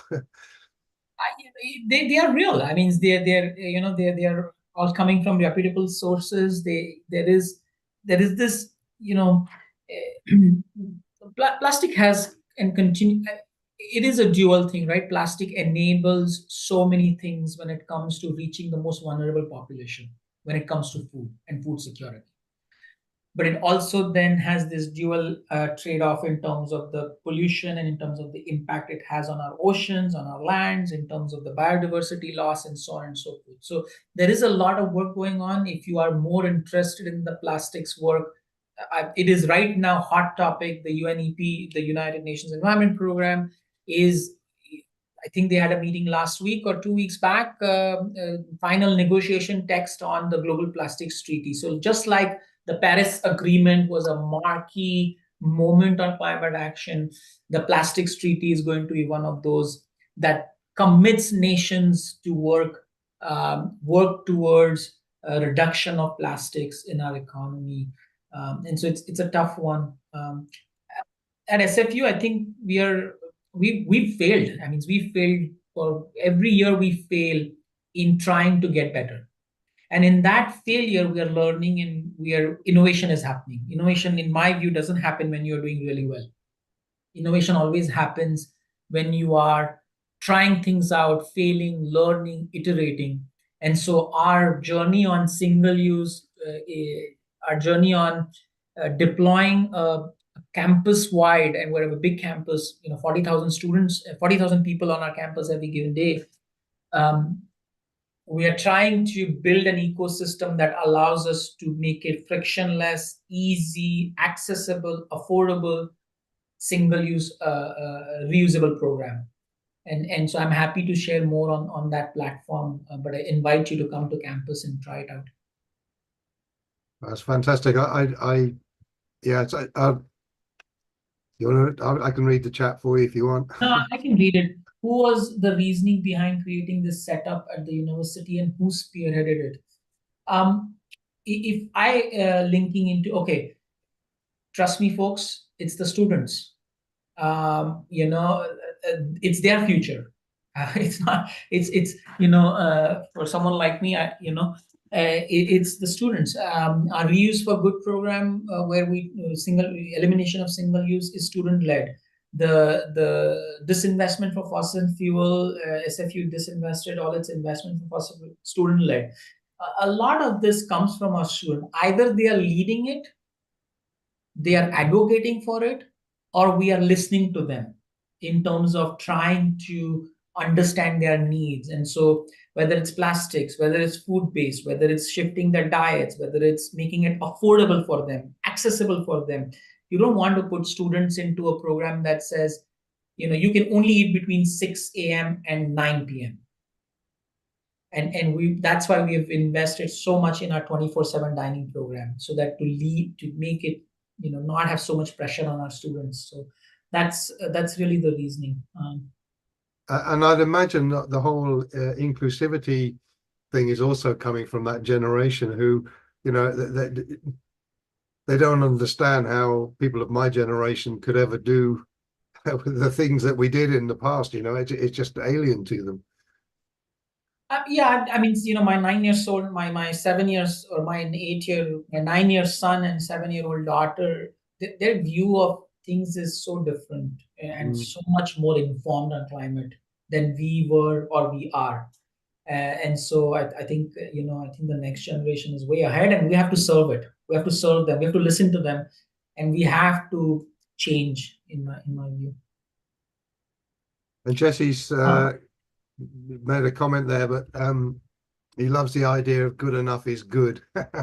You can still get in the perfection thing. Sorry.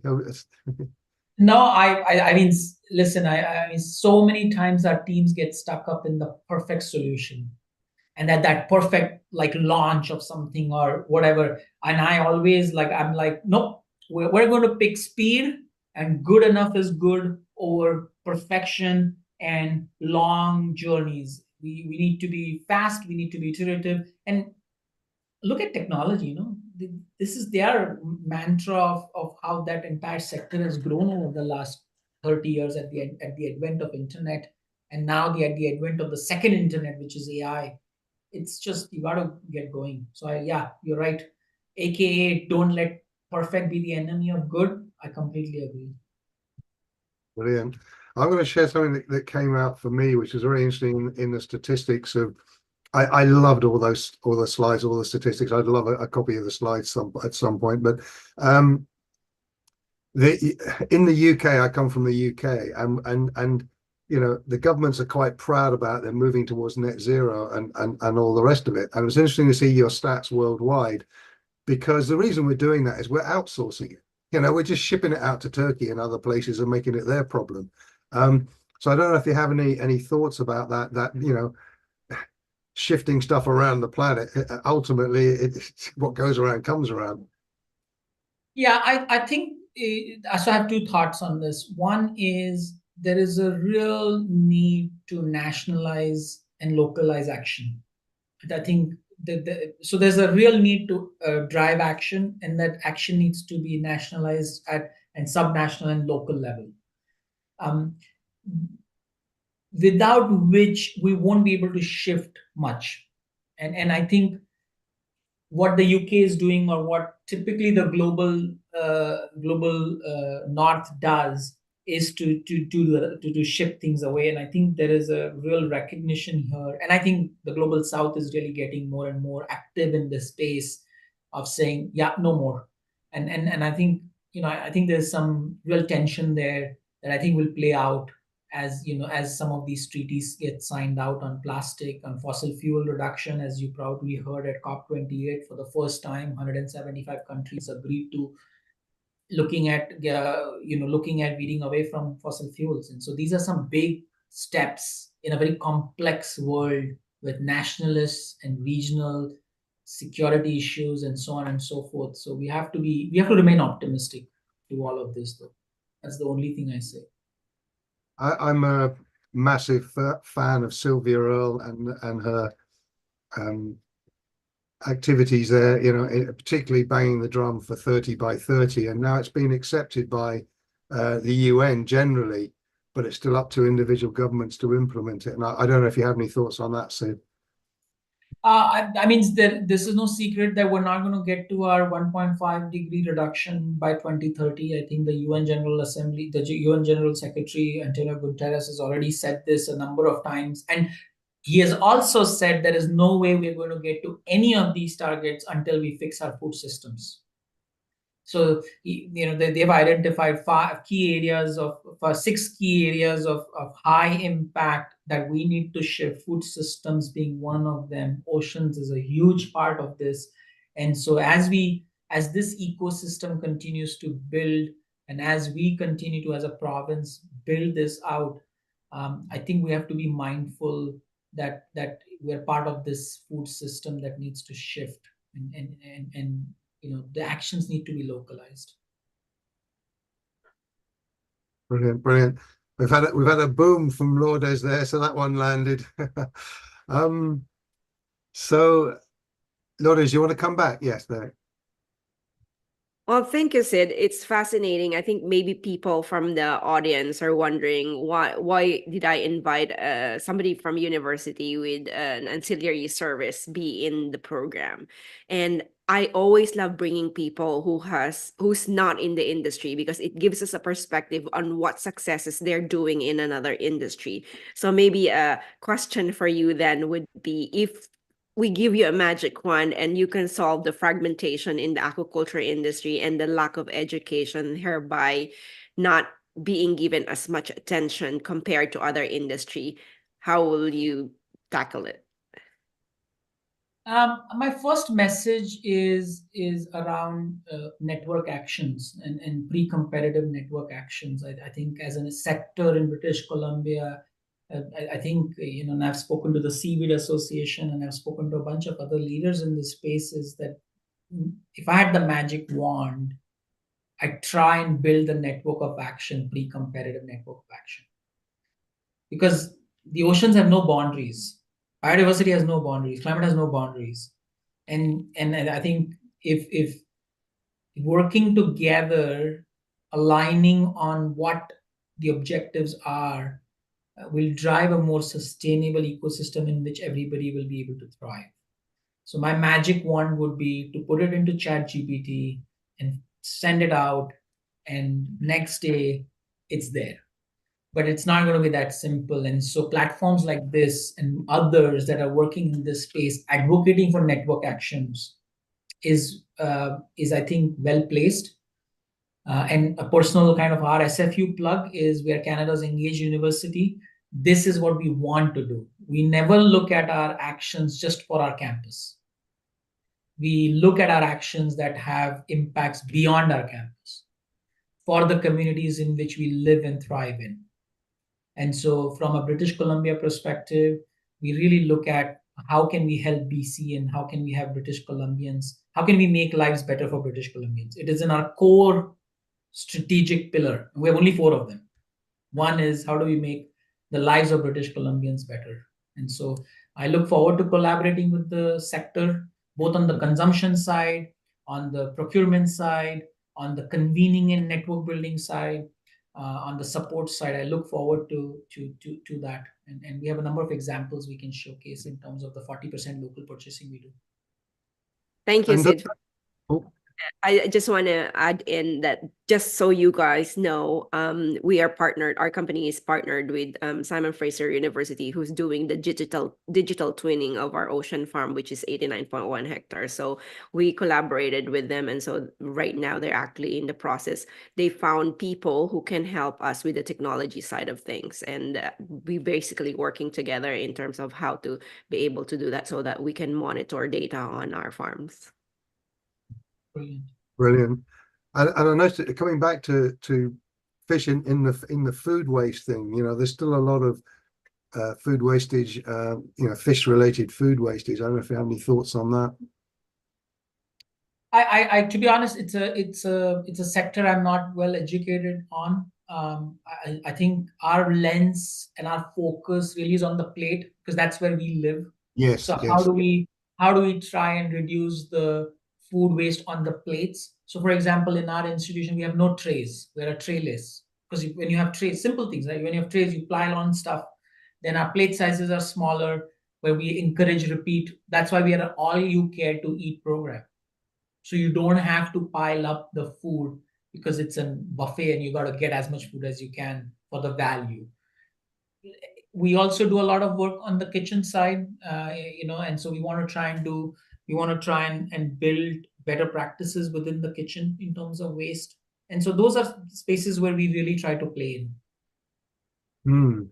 And this might be one for Lourdes. I'm just exploring questions here, but is there something around fish that they don't have the same longevity, and therefore there is you know the potential for wastage, and is there something that we can address there as an industry?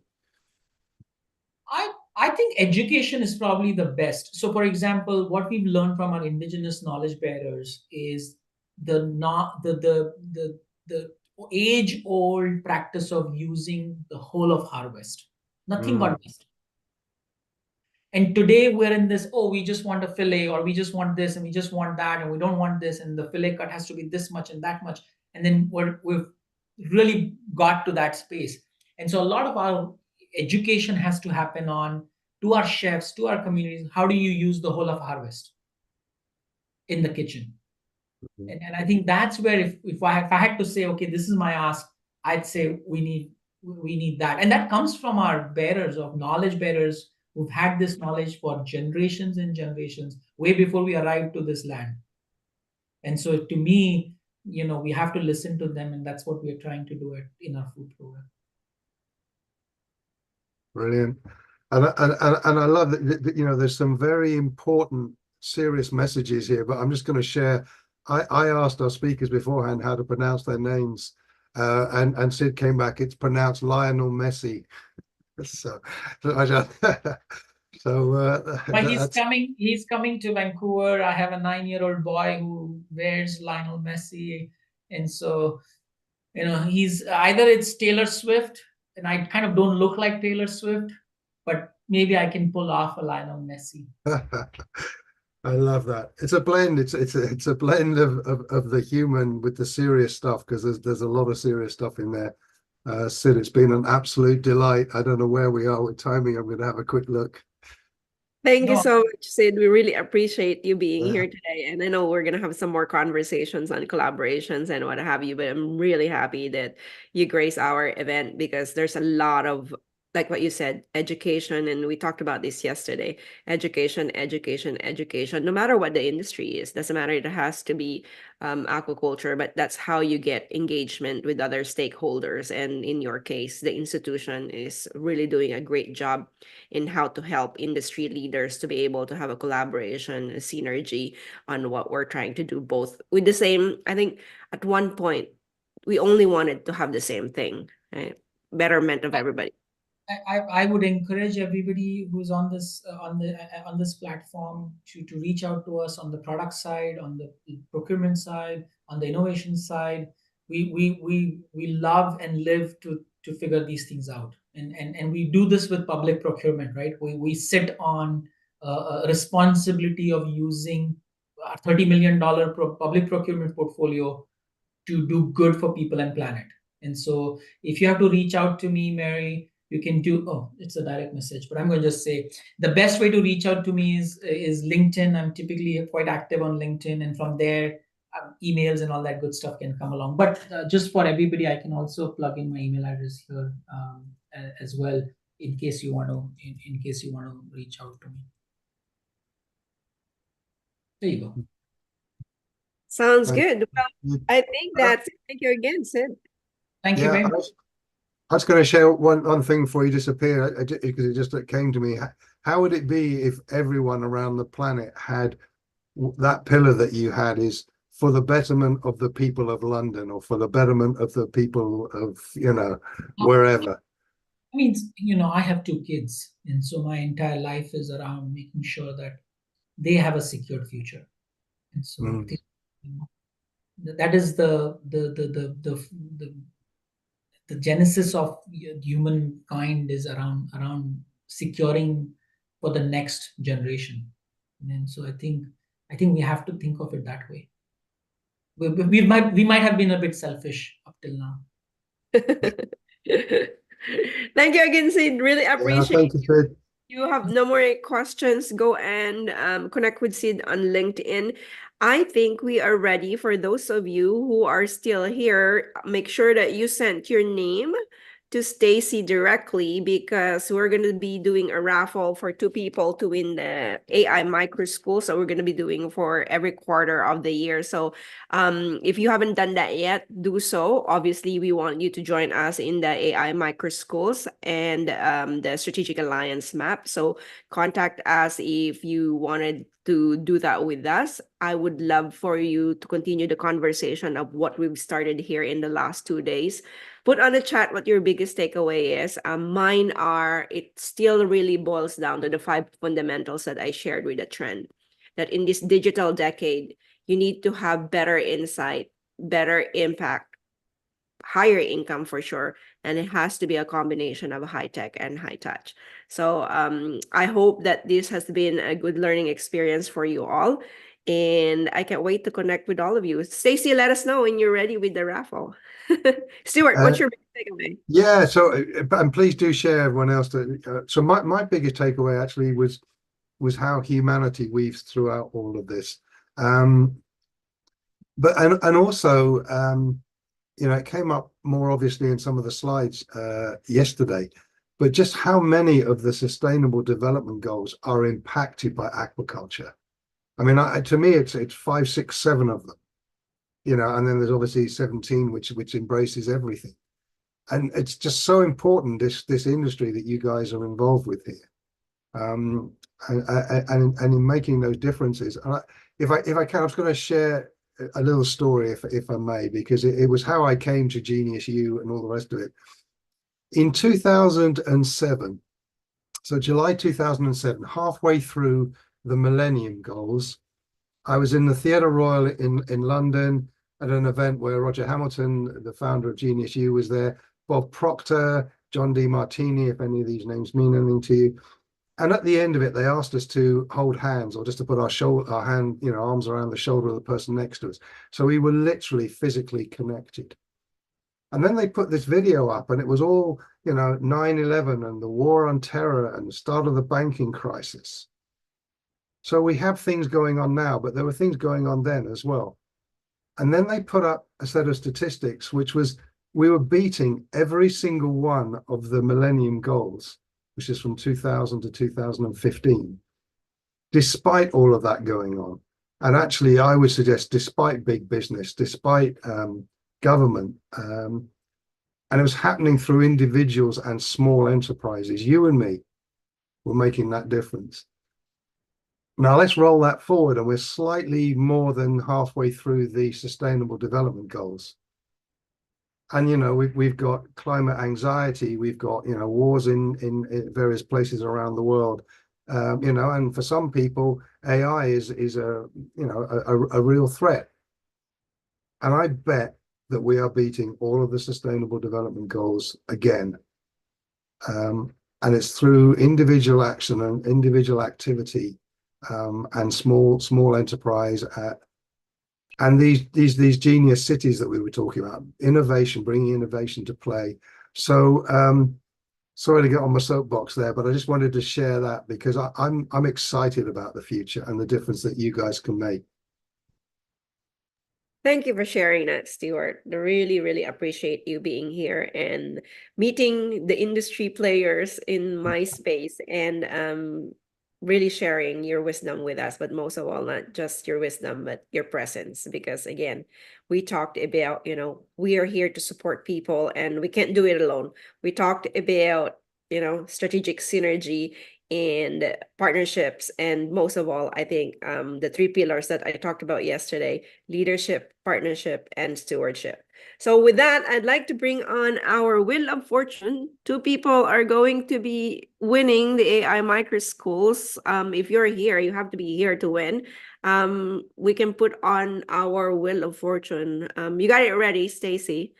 And feel free to connect with us, sustainableaquaculture.ca. Obviously, we're on LinkedIn and whatever social media channels that you have. I would like to continue the conversation with you on how we can educate more people about our space and how to move you from the Society 5.0. Okay, here's the wheel, and drum roll is everybody that's here. Hey, Daniela from Acuit Biotech Company. Congratulations. Okay, second one. Oh my God, Zubaima, congratulations. Okay, you are in. She's not so I'll have to spin it again. Okay, you gotta do it again. Oh, it's so sad. Abu Bakar, yay! Give us a. You're in attendance. So Daniela and Abu Bakar will win. Sounds good. Well, congratulations. You're gonna be in for a treat, and I will see you in those AI Micro Schools. And with that, you can put on the chat what's your biggest takeaway, and obviously join us for the AI Micro Schools. We'd love to see you there. Join us for the Strategic Alliance Map, because I'd like to build a partnership, if not a M&A, with you all. Obviously, you can do your organic growth, but remember our African proverb. If you want to go fast, do alone. If you want to go farther, you have to collaborate. Together is better. And with that, I'd like to share one last story before I let you all go. I know you've been so patient being here with us today. And it's called The Puppy's Gift. One day, the animals in the barn were talking among themselves while the new puppy came around to get acquainted. The horse said, "The master loves me best because I can move heavy loads for him." Looking at the puppy, he said, "I doubt a puppy your size could be of any value like that." In the next stall, the cow spoke up. "I'm most honored because I give milk that makes butter and cheese. You," he said to the puppy, "give nothing of value to the farmer." The sheep talked about her wool, the hen about her eggs, and all agreed the puppy could do nothing. The puppy crept off the dark corner to cry. An old dog found him and said, "It's true you will never do what those animals do, but instead of crying about what you cannot do, use the ability the Creator gave you to do what you can." The night when the farmer returned after a hard day in the field, the puppy ran to him, licked his feet, and jumped excitedly. The master fell to the ground and spent several minutes laughing and playing with the puppy. Holding the puppy close, the master said, "No matter how tired I am when I get home, you always make me feel better. You fill me with laughter and joy."